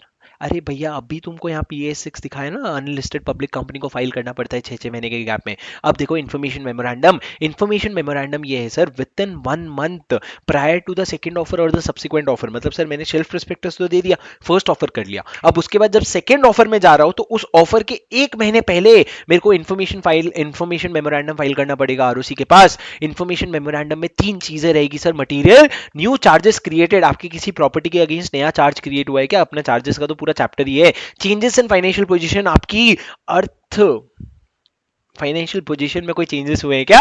And any other changes as may be prescribe. मेरे को लगा मोदी जी जैसे बोलते हैं फाइनेंशियल पोजीशन, वो मैं बोल पाता। Between the first offer and the previous offer and the subsequent offer, मतलब सर जब फर्स्ट ऑफर किया और सेकंड ऑफर किया, तो उन दोनों के बीच में फाइनेंशियल पोजीशन क्या चेंज हुई है, वो मेरे को बतानी पड़ेगी।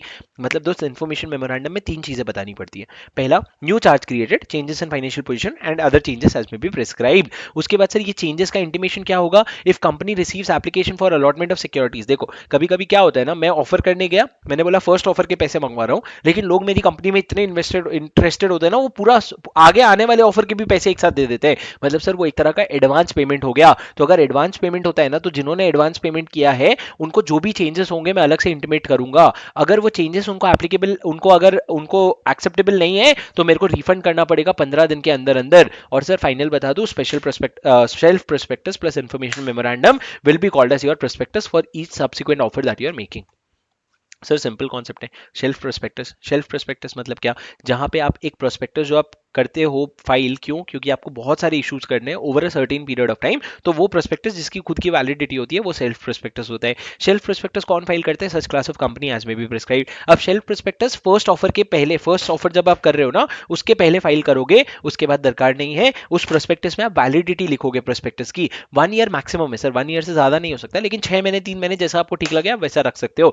अब जब भी आप सब्सिक्वेंट ऑफर करोगे, या सेकंड ऑफर या सब्सिक्वेंट ऑफर करोगे, आपको प्रोस्पेक्टस फाइल नहीं करना है, आपको फाइल करना पड़ेगा क्या? इन्फॉर्मेशन मेमोरेंडम, जो आपको ऑफर के 1 महीने के अंदर अंदर फाइल करना है। उस इन्फॉर्मेशन मेमोरेंडम में 3 चीजें होंगी: new charges created, change in financial position and other changes as may be prescribed during this period. जब भी आपका पीरियड चेंज हो रहा है ना, उस पीरियड में क्या क्या चेंजेस हुए थे, और जो भी चेंजेस, अगर आपने किसी से एडवांस पेमेंट लिया था, उसको इंटीमेट करोगे, और इंटीमेट करने के बाद अगर उसको एक्सेप्टेबल नहीं है, तो आप उसके पैसे रिफंड कर दोगे।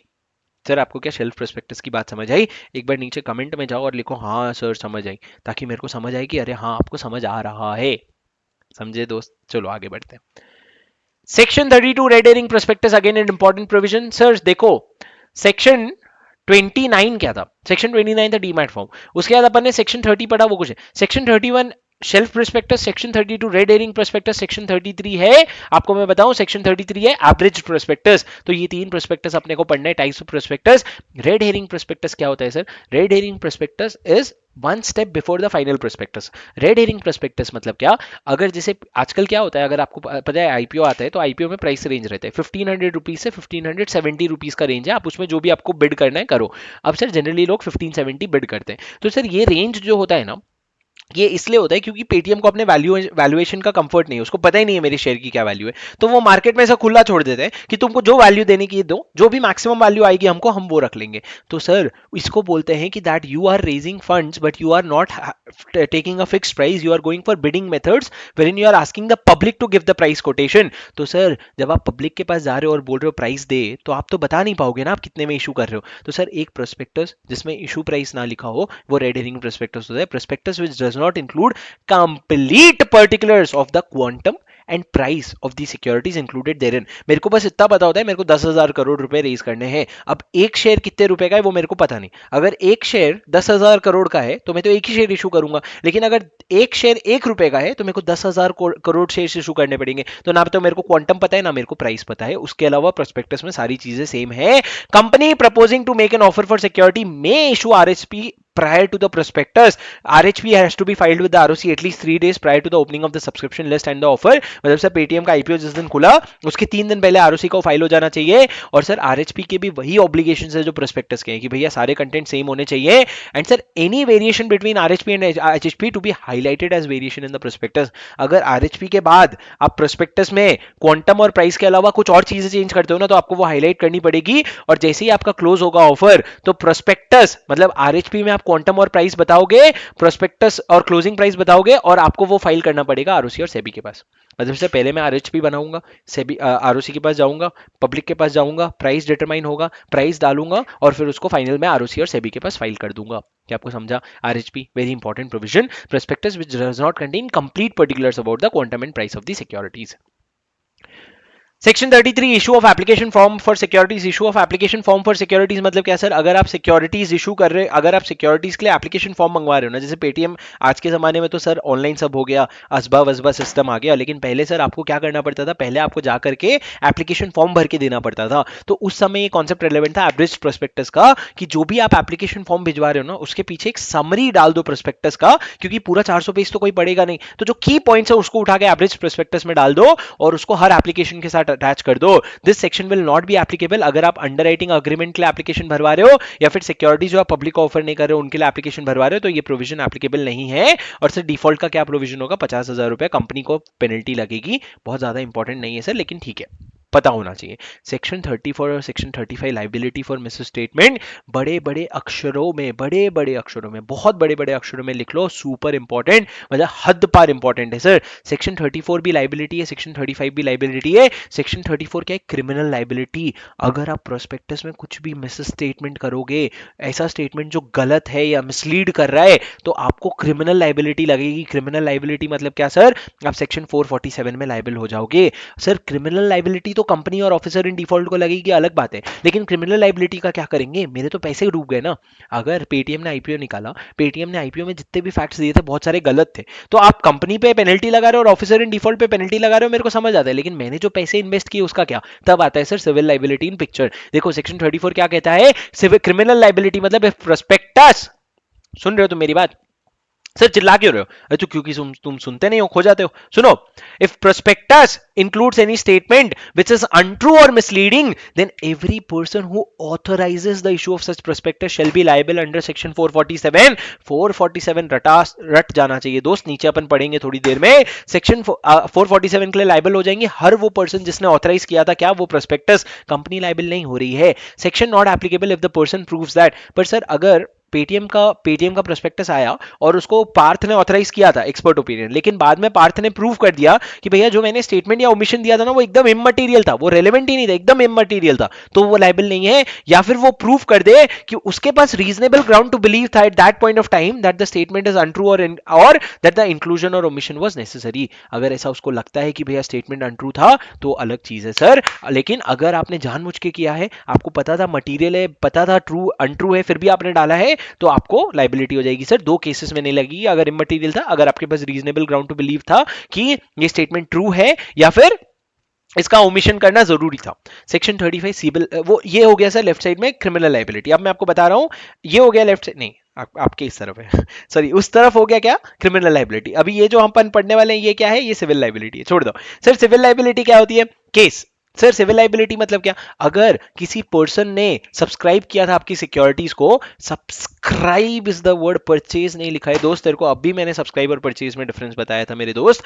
परचेज क्या होता है, परचेज मतलब आप किसी और से खरीद रहे हो, सब्सक्राइब मतलब आप समझ लो सीधा कंपनी से खरीद रहे हो, और कंपनी खुद अपने नए शेयर्स इशू करके बांट रही है। तो सर देखो, अगर आपने किसी शेयर को सब्सक्राइब किया था, और आपने सब्सक्राइब जो किया था ना, that was because you acted on the statement included और omitted in the prospectus, and because of subscription you have sustained losses. मतलब सर पेटीएम का आईपीओ आया था, उसमें इन्फॉर्मेशन गलत थी, मैंने पेटीएम के शेयर्स को सब्सक्राइब किया था, और मैंने जो एक्ट किया था, I had acted based on information on the prospectus, मैंने किसी की बात सुन के नहीं, मैंने प्रोस्पेक्टस पढ़ के एक्ट किया था, और उसके वजह से अगर मेरा लॉस हुआ है ना, तो such person of the company can such person can sue the company and every person who is a director or agreed to become director in future or a promoter of the company or authorized to issue the prospectus or expert। मतलब मेरा जो नुकसान हुआ है ना, मैं director को सू कर सकता हूँ, फ्यूचर डायरेक्टर को सू कर सकता हूँ, प्रमोटर को, एनी पर्सन ऑथराइज्ड या फिर एक्सपर्ट को भी सू कर सकता हूँ कि भैया तेरे वजह से मेरे पैसों का नुकसान हुआ है, and the above person will be liable to pay compensation to every person who sustain the loss और डैमेज। मतलब आपको कॉम्पनसेट करना पड़ेगा। Such person shall not be liable, लेकिन सर वो पर्सन लाइबल नहीं होगा अगर वो ये प्रूव कर देता है, तीन चीजें प्रूव हो सकती है सर। पहला, having consent to become a director withdrew the consent और proposed issue prospectus issue without consent। मतलब सर पहला, डायरेक्टर को इन्होंने छूट दी है कि भले उसने डायरेक्टर ने कंसेंट दे दिया था कि मैं डायरेक्टर बनूंगा, बाद में उसने कंसेंट विड्रू कर लिया और उसके बाद भी प्रोस्पेक्टस इशू हुआ है। मतलब सर पहले विजय शेखर ने बोला था हाँ इशू कर दो, लेकिन उसके बाद उसने विड्रॉ कर लिया था, लेकिन विजय शेखर कंपनी ने फिर भी प्रोस्पेक्टस इशू कर दिया, तो विजय शेखर लायबल नहीं है। तो पहला पॉइंट डायरेक्टर को बचाने के लिए। दूसरा, प्रोस्पेक्टस इशूड विदाउट नॉलेज और कंसेंट और and on becoming aware give public notice. ये जनरल है सर, आपके नॉलेज या कंसेंट के बिना प्रोस्पेक्टस इशू हो गया था, और आपको जैसे ही पता चला कि प्रोस्पेक्टस इशू हो गया है, आपने पब्लिक नोटिस करके चिल्ला के बता दिया कि भैया मेरे कंसेंट के बिना ये नोटिस इशू हुआ है, तो भी आप बच जाओगे। And third, for every misleading statement by the expert, expert के लिए पॉइंट है, he had reasonable ground to believe at that time of the statement that expert is competent to make it, give consent and not withdrawn consent. मतलब sir अगर कोई director है और वो किसी किसी एक्सपर्ट का स्टेटमेंट उठा करके अपने खुद के रिपोर्ट में डाल रहे हैं, उसको भरोसा है कि भैया एक्सपर्ट ने अपना ओपिनियन दिया है, वो कॉम्पिटेंट है वो ओपिनियन देने के लिए, उसने रिटन कंसेंट दिया है और उसने विड्रॉ नहीं किया है, और मैं ये स्टेटमेंट इंक्लूड कर सकता हूं, उसके बाद पता चला एक्सपर्ट का स्टेटमेंट ही गलत था, तो फिर सर वो डायरेक्टर लाइबल नहीं है। अगर वो ऐसा प्रूव कर देता है तो वो बच जाएगा। तीन चीजें हैं सर, पहला डायरेक्टर के लिए है, दूसरा हर किसी के लिए है, तीसरा कोई भी डायरेक्टर और एक्सपर्ट के बीच में झगड़ा है। If proven that the prospectus was issued with an intent to defraud, then every person shall be personally liable and the liability will be unlimited. मतलब सर आप पर्सनली अनलिमिटेड लाइबिलिटी आ जाएगी आप पे। सेक्शन 35 क्या है, civil liability, civil liability, civil liability. Section 34 criminal liability, section 35 civil liability. बहुत important है दोस्त क्रिमिनल लाइबिलिटी। एक और बार बता रहा हूं, प्रोस्पेक्टस अगर ऐसा स्टेटमेंट इंक्लूड करता है जो अनट्रू है या मिसलीडिंग है, तो every person who has authorised will be liable under section 447। दो एक्सेप्शन है, पहला अगर आपको इममटीरियल लगती है वो चीजें, दूसरा अगर आपके पास ग्राउंड्स टू बिलीव था कि वो ट्रू है, और जो ओमिशन है वो ओमिशन जो है वो जरूरत था, वो हमको इंक्लूड नहीं करना चाहिए था, अगर आपके पास रीजनेबल ग्राउंड टू बिलीव था। ये हो गया क्रिमिनल लाइबिलिटी। सिविल लाइबिलिटी क्या है, अगर आपने पर्सन हो जिसने सब्सक्राइब किया है, आपने प्रोस्पेक्टस के बेसिस पे एक्ट किया है, और तीसरा आपको लॉस हुआ है, तो आप सू करोगे 5 लोगों को, 5 लोग जो है वो पर्सनली वो लाइबल हो जाएंगे आपको लॉसेस को रिइंबर्स करने के लिए। लेकिन 3 एक्सेप्शन है, अगर पहला आपके कंसेंट के बिना इशू हुआ है, दूसरा आपके नॉलेज और कंसेंट के बिना इशू हुआ है और आपने पब्लिक नोटिस दे दिया, तीसरा अगर आपने मिसलीडिंग स्टेटमेंट जो है किसी और एक्सपर्ट ओपिनियन के बेसिस पे एक्ट करके किया है, लेकिन अगर पता चला ना फ्रॉड है, तो तुम हो जाओगे unlimited liable, personal liable.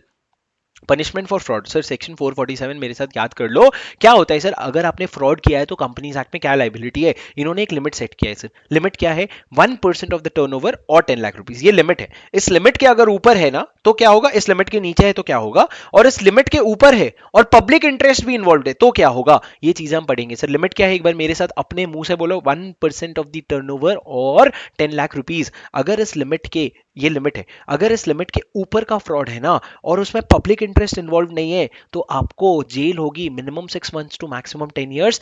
And do you see the word here, and मतलब जेल के साथ साथ आपको पेनल्टी भी लगेगी which is minimum amount of fraud up to 3 times the amount of the fraud. लेकिन अगर इस लिमिट के नीचे का अगर आपने फ्रॉड किया है ना तो सर आपको 5 साल तक की जेल भी हो सकती है, या फिर सर आपको 50 लाख तक का फाइन भी लग सकता है, या फिर दोनों हो सकते हैं, डिपेंड करता है जज पे। लेकिन सर अगर इस लिमिट के ऊपर का फ्रॉड है और साथ में पब्लिक इंटरेस्ट भी इन्वॉल्व है, मतलब पब्लिक का भी नुकसान हुआ, तो जो जेल का मिनिमम 6 महीना था ना वो बढ़ करके 3 साल हो जाएगा, बाकी सारी चीजें सेम रहेगी। सर ये टेबल पढ़ लो एक बार, बहुत इंपॉर्टेंट है। फ्रॉड बोले तो फ्रॉड का डेफिनेशन क्या होता है सर, फ्रॉड मतलब एनी एक्ट, ओमिशन और कंसीलमेंट ऑफ फैक्ट और abuse of position committed with an intent to deceive, gain undue advantage और injure interest of the share holder creditor whether और not there is a wrongful less और gain. मतलब sir आपने कोई भी act किया, कोई चीज ओमिट कर दी, छूट गया, या फिर कोई चीज छुपाई, या फिर आपने अपने पोजीशन को अब्यूज किया, एंड आपका इंटेंट क्या था, किसी को धोखा देना, या फिर अनड्यू एडवांटेज गेन करना, या फिर किसी शेयर होल्डर का इंटरेस्ट इंज्योर करना, किसी को फाइनेंशियल लॉस पहुंचाना, भले ही उससे आपका फायदा हुआ हो कि नहीं हुआ हो, आप जो है फ्रॉड के दोषी माने जाएंगे। Sir section 36 punishment to fraudulently inducing person to make invest money. अगर आप किसी को उकसाते हो कि भैया इस कंपनी में पैसे इन्वेस्ट कर दे, या फिर अगर आप किसी को उकसाते हो कि इस कंपनी को लोन दे दे और आपका उस कंपनी के साथ अलग से अग्रीमेंट हुआ है, तो आपको फ्रॉड के लिए लाइबल माना जाएगा। Not a very important provision. Action by affected person sir, ये एक बहुत अमेजिंग कॉन्सेप्ट है क्लास एक्शन सूट का। समझो अगर पेटीएम आईपीओ लाया, आईपीओ में हम लोगों ने एक एक जने ने शेयर इन्वेस्ट किया, एक एक शेयर हम सबको मिला, करोड़ों लोगों को एक एक शेयर मिला, और उसके बाद पता चला कुछ फ्रॉड था कंपनी में, तो शेयर के प्राइस अचानक से गिर गए, तो मेरा तो नुकसान हुआ। लेकिन अब मैं अगर कोर्ट में जाना चाहूंगा तो मेरे को लगेगा यार एक शेयर तो था, इतना नुकसान तो हुआ भी नहीं जितना कोर्ट के खर्चे में निकल जाएगा। तो लॉ ने बोला कोई बात नहीं, हम एक कॉन्सेप्ट ला रहे क्लास एक्शन शूट, जहां पे बहुत सारे लोग मिलके एक ही प्रॉब्लम के अगेंस्ट केस फाइल कर सकते हैं। वो लोग सब मिल करके एक लीडर, एक जज, एक लॉयर असाइन करेंगे जिसका खर्चा सब बेयर करेंगे, और एक क्लास एक्शन सूट फाइल होगा। पर सर आप वो क्लास एक्शन सूट तभी फाइल कर सकते हो अगर आपने प्रोस्पेक्टस के बेसिस पे सब्सक्राइब किया था।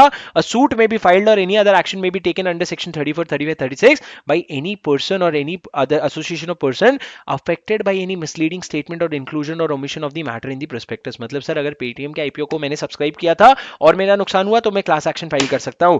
लेकिन पेटीएम का आईपीओ आ गया, मेरा लॉस हुआ था, लेकिन मैंने अपने शेयर्स पार्थ को बेच दिए। अब पार्थ जाके क्लास एक्शन सूट फाइल नहीं कर सकता क्योंकि उसको असल में अलॉट ही नहीं हुए थे, अलॉट तो मेरे को हुए थे।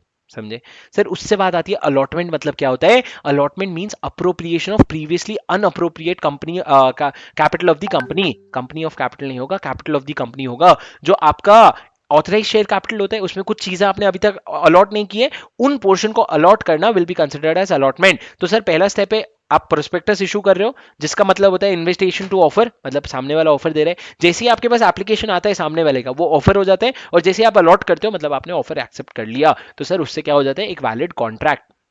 सर छोटे छोटे सेक्शन से थोड़े खत्म करते हैं, 42 लास्ट में काफी इंपॉर्टेंट है। 39 allotment of securities by the company. Company को क्या करना है? सिक्योरिटीज अलॉट करना है। तो सर यहाँ पे टाइम लिमिट और मिनिमम कंडीशंस है, और बहुत इंटरेस्टिंग है। कंपनी अपने शेयर्स पब्लिक के पास जब लेके जा रही है तो उनको अलॉट तभी कर सकती है अगर जो मिनिमम अमाउंट है, मतलब अगर आपने बोला 10,000 करोड़ का हम शेयर्स इशू करेंगे और आपके पास मान लो सिर्फ 200 करोड़ का शेयर्स का रिक्वेस्ट आया, तो आप अलॉट नहीं कर सकते।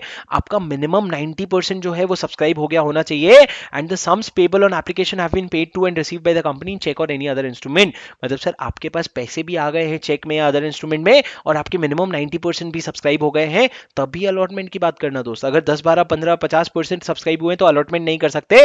Minimum is 90% and sum pay and the sum has been received. Now sir आपका एप्लीकेशन मनी भी जो होगा ना, it will not be less than 5% of the nominal amount of the securities और such other person as may be specified by the security. मतलब sir आपको, अगर आप किसी से एप्लीकेशन मनी भी मंगवा रहे हो, सर आजकल तो एप्लीकेशन मनी का कॉन्सेप्ट नहीं रहा जब आप असबा के थ्रू अप्लाई करते हो, बट एप्लीकेशन मनी जो पहले कॉन्सेप्ट हुआ करता था, अगर आप एप्लीकेशन मनी भी मंगवा रहे हो ना तो आप 5% ऑफ द नॉमिनल अमाउंट दोगे। क्या आपको समझा? सर मिनिमम 90% आना चाहिए, एप्लीकेशन मनी आ गया होना चाहिए, और एप्लीकेशन मनी जो है वो minimum 5% of the nominal value होना चाहिए। लेकिन अगर आपका मिनिमम अमाउंट ऑफ सब्सक्रिप्शन नहीं आया, या फिर आपका and the application money is not received within 30 days other than the period specified by the SEBI, then you will have to return the amount, जो भी आपके पैसे आए हैं। अगर आपका मिनिमम अमाउंट सब्सक्राइब नहीं हो पाया, या फिर आपको जो एप्लीकेशन मनी आने चाहिए थे वो 30 दिन के अंदर अंदर नहीं आए, तो आपको पैसे रिटर्न करने पड़ेंगे। रिटर्न करने के लिए इन्होंने कंडीशंस बनाए हैं सर, आपको रिटर्न करना पड़ेगा with in 15 days from the close of issue. जब आपका इशू क्लोज हुआ है, मान लो सर इशू 10 तारीख से 12 तारीख तक था, तो 12 तारीख के बाद 15 दिन के अंदर अंदर आपको क्या करना पड़ेगा, रिफंड करना पड़ेगा। अगर आप रिफंड नहीं करोगे ना, तो डायरेक्टर जो ऑफिसर इन डिफॉल्ट है वो लायबल होंगे जॉइंटली और सेवरली, और उनको इंटरेस्ट देना पड़ेगा 15% पर एनम। सर पब्लिक का पैसा है, 15% पर एनम इंटरेस्ट देना पड़ेगा, और रिफंड उसी बैंक अकाउंट में देना जिस अकाउंट से पैसे आए थे। अब सर सुनो सुनो सुनो, जैसे ही आप अलॉटमेंट करते हो ना, मान लो ये तो अलॉटमेंट नहीं कर पाए तो रिफंड हो गया, लेकिन अगर आप अलॉटमेंट करते हो ना, तो आपको एक फॉर्म PAS3 फाइल करना पड़ता है कि कितना हमने इशू लाया था, कितना सब्सक्राइब हुआ, कितना अलॉट किया, किसको अलॉट किया। और अगर आप डिफॉल्ट करते हो ना, तो भैया आपको लाइबल हो जाओगे पेनल्टी के लिए 1000 रुपीज पर डे और 1 lakh rupees which ever is lower for the default. Sir क्या आपको मेरी बात समझ आई? मैं कह रहा हूँ कि अलॉटमेंट ऑफ सिक्योरिटीज बहुत सिंपल है। पहला, अलॉटमेंट के लिए 3 कंडीशन है। पहला, आपका एप्लीकेशन मिनिमम 90% हो जाना चाहिए। दूसरा, आपके एप्लीकेशन मनी आ गए होने चाहिए चेक से या फिर अदर इंस्ट्रूमेंट से, और वो भी 30 डेज के अंदर फ्रॉम द और such time period as may भी स्पेसिफाइड। और तीसरा है कि आपका जो एप्लीकेशन मनी है वो minimum 5% of the nominal value होना चाहिए। अगर इन तीनों में से कोई भी कंडीशन सेटिस्फाई नहीं होता ना, आपको कर देने पड़ेंगे पैसे रिफंड विद इन 15 डेज। और जो 15 डेज का पीरियड है ना सर, उसमें अगर रिफंड नहीं किया तो कितना इंटरेस्ट लगेगा मेरे दोस्त, कितने आदमी थे, 15% इंटरेस्ट लगेगा। आगे जाके कहीं 12% भी आएगा, तो यहां ध्यान रखना पब्लिक का पैसा, इसलिए 15% का इंटरेस्ट लग रहा है। Section 40, securities to be dealt with in the stock exchange. Sir not a very important section, but I'll still make explain it to you. Before a public offer, जब आप public offer करने जा रहे हो ना, public offer नहीं, actually ये payment of it is not an important section overall, but there is one very important provision about underwriting commission. Let me take my words back. It is an important provision. Section 40 सुनो क्या है। Section 40, security to be dealt with in the stock exchange. मतलब sir आपको, आप अगर अपनी securities list करवाने जा रहे हो, तो लिस्ट कहां पे करोगे, लिस्ट कहां पे करोगे, तो स्टॉक एक्सचेंज में लिस्ट करवाना पड़ेगा। तो आपको जो भी स्टॉक एक्सचेंज में लिस्ट करवाने हैं, जो कि जनरली NSE और BSE होते हैं, तो आप उनको एप्लीकेशन दे दो कि हम आपके स्टॉक एक्सचेंज में लिस्ट करवाना चाहते हैं। और सिर्फ एप्लीकेशन नहीं देना है, आपको उनका परमिशन भी लेना है, और परमिशन लेने के बाद ही आप अपने सिक्योरिटीज लिस्ट करवा सकते हो। लेकिन सर कभी कभी क्या होता है, परमिशन आने में काफी टाइम लगता है, तो दूसरी तरफ आप अपने प्रोस्पेक्टस भी इशू कर सकते हो, लेकिन आप अपने प्रोस्पेक्टस में लिखोगे कि भैया हमने एप्लीकेशन फाइल किया है, अभी तक परमिशन आया नहीं है। सर अगर प्रोस्पेक्टस इशू कर दिया, लोगों के पैसे आ गए, यहाँ पे आपने एप्लीकेशन दिया था वो अगर अप्रूव नहीं हुआ ना, तो आपको पैसे वापस करने पड़ेंगे। सर मैंने NSE और BSE दोनों में एप्लीकेशन दिया था, NSE ने एक्सेप्ट कर लिया, BSE ने मना कर दिया, तो भी वापस करने पड़ेंगे। BSE ने मना क्यों किया, कुछ तो लोचा है। तुमने जहां जहां भी एप्लीकेशन दिया ना, वो दोनों जगह एक्सेप्ट होना चाहिए, और बाद में तुम अपने प्रोस्पेक्टस को अपने पैसों को अलॉट करोगे। Sir the prospectus will state an application under section has been made and also state the name of the recognised stock exchange where the securities will be dealt with. आपको बताना पड़ेगा कौन सी securities में हमने application दिया है। अब sir जो एप्लीकेशन मनी आता है ना, उसके लिए आपको एक सेपरेट बैंक अकाउंट खुलवाना पड़ेगा। उस बैंक अकाउंट जो होगा वो शेड्यूल्ड बैंक में खुलेगा, and it will not be utilised for any purpose other than to. पहला, जो पैसे अगर आप अलॉटमेंट पे आ जाते हो, तो आप अलॉट करने के लिए उसको एडजस्ट कर लो, या फिर अगर आप रिफंड करने वाले हो, तो रिफंड करने के लिए उसको एडजस्ट कर लो। मतलब जो भी एप्लीकेशन मनी आए हैं वो दो जगह यूज होंगे। सर एनी, ये छोड़ दो फोर्थ वाला, फिफ्थ वाला सर, अगर डिफॉल्ट हुआ है, ये अमेंडमेंट है, नवंबर वाले बच्चों अगर देख रहे हो तो तुम्हारा अमेंडमेंट है, ये अमेंडमेंट एक बार जा करके देख लेना, तुम्हारे मॉड्यूल में जो पेनल्टी लिखी है वो याद कर लेना। पर सर अदरवाइज अभी पेनल्टी क्या होगी, 5 लाख रुपए से 50 लाख रुपए, मतलब भारी पेनल्टी है sir. And officer in default 50,000 रुपए से 3 लाख रुपए की। अब सर कंपनी जो है ना, वो कमीशन पे कर सकता है किसी पर्सन को फॉर द सिक्योरिटीज। सर ये होता है अंडरराइटिंग कमीशन। अंडरराइटिंग कमीशन मतलब क्या, एक कंपनी किसी एक अच्छे कंपनी को बोलती है कि तुम हमारे शेयर्स अंडरराइट कर लो। अंडरराइट मतलब क्या, तुम हमारा थोड़ा सा रिस्क ले लो, कि अगर मार्केट नहीं खरीद पाता है ना हमारा शेयर्स, तो तुम खरीद लोगे। उससे क्या होता है सर, रिस्क लेने पे वो अंडरराइटर जो है ना, वो मार्केट में बहुत अग्रेसिवली पुश करता है आपके शेयर्स, और अगर वो नहीं पुश कर पाए ना, तो वो उसको शेयर्स खरीदने पड़ जाते हैं। सर अंडरराइटिंग कमीशन, जब आप अंडरराइट करवाते हो ना, तो सामने वाले को मजा आ रहा है रिस्क लेने में, उसको हमको देना पड़ता है कमीशन। लॉ ने कर दिया है कमीशन पे रिस्ट्रिक्शन। कमीशन कितना होगा, सबसे पहले तो उन्होंने बोला कमीशन तभी दे सकते हो जब AOA ऑथराइज करता है। और sir commission can be paid out of receipts of the issue, मतलब जो इशू से पैसे आए वो उससे भी दे सकते हो या प्रॉफिट से भी दे सकते हो, कोई बड़ी बात नहीं है। लेकिन सर कमीशन का परसेंटेज कितना होगा बहुत इंपॉर्टेंट है। It depends on what are you issuing shares or are you issuing debentures. तो अगर आप शेयर्स इशू कर रहे हो ना तो commission will not be more then lower of 5% of the price of share issue, मतलब सर इशू प्राइस जो है और rate authorised bye AOA which ever is lower. मतलब सर आपका जो इशू प्राइस है, जो भी प्राइस पे आपने इशू किया है, मतलब जैसे पेटीएम के शेयर्स का नॉमिनल वैल्यू 10 रुपए है लेकिन इशू प्राइस 2150 ऐसा कुछ था, तो जो आपका इशू प्राइस है ना उसका 5%, या फिर जो रेट मतलब जो परसेंटेज एओए में लिखा है, मान लो एओए में लिखा है 3%, तो विच एवर इज लोअर क्या हो जाएगा 3%, तो उससे ज्यादा नहीं हो सकता। मान लो एओए में लिखा है 7%, तो लोअर क्या हो जाएगा 5%, तो 5% से ज्यादा नहीं हो सकता। ये है शेयर्स के केस में। डिबेंचर के केस में क्या, अगर आप डिबेंचर इशू कर रहे हो it will be lower of 2.5% of the price at which debenture is listed और the rate as per AOA whichever is lower, इससे ज्यादा नहीं हो सकता। ऊपर शेयर्स में 5% है सर, डिबेंचर में 2.5% है, 2.5%। और सर प्रोस्पेक्टस में आपको ये डिस्क्लोज भी करना पड़ेगा कि अंडरराइटर है कौन, क्या rate and amount of commission payable to underwriter है, and the number of securities undertaken और सब्सक्राइब बाय द अंडरराइटर्स, मतलब कितना सिक्योरिटीज वो अंडरटेक कर रखे, 60%, 70%, 100% या क्या। No commission to be paid out if it is not issued to public, अगर पब्लिक को नहीं दे रहे हो तो अंडरराइटिंग कमीशन किस बात की। And the copy of contract shall be filed with ROC for registration, जो भी आपके और अंडरराइटर के बीच में एग्रीमेंट हुआ है वो आपको फाइल करना पड़ेगा। मतलब सर 6 कंडीशन है टोटल। पहला, एओए ऑथराइज करना चाहिए।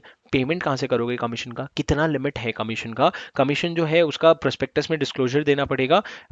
कमीशन नहीं देना अगर प्राइवेट ऑफर कर रहे हो, और जो कॉन्ट्रैक्ट है ना वो आपको आरओसी के पास रजिस्ट्रेशन करवाना पड़ेगा। एक बार 6 मेरे साथ फिर से याद करो सर। सबसे पहला, कमीशन एओए में ऑथराइज होना चाहिए। पेमेंट कहाँ से करोगे, कमीशन का परसेंटेज कितना होगा, प्रोस्पेक्टस में आपको डिस्क्लोज करना पड़ेगा। प्राइवेट ऑफर के लिए कमीशन नहीं दोगे और आपको आरओसी के पास रजिस्ट्रेशन करवाना पड़ेगा। समझा दोस्त, समझा। चलो अब अपन बढ़ते हैं आगे हमारे आखिरी सेक्शन के तरफ, section 42, offer or invitation for subscription to securities है ना, प्राइवेट प्लेसमेंट। अगर आप प्राइवेट प्लेसमेंट करने जा रहे हो तो आपको कितना कितना चीजें करनी पड़ेगी sir. It is very similar to what we had studied for public offer except for some differences. Subject to this section a company can make private placement of securities, ये सेक्शन के बाद ही कर सकते हो। रूल क्या है sir, the proposal to make public private placement shall be has to be approved by share holder by way of a special resolution. Sir private placement कौन कर रहे हैं, प्राइवेट कंपनी कर रही है, क्योंकि पब्लिक कंपनी तो कर नहीं सकती। प्राइवेट कंपनी में लिमिटेड नंबर ऑफ लोग होते हैं,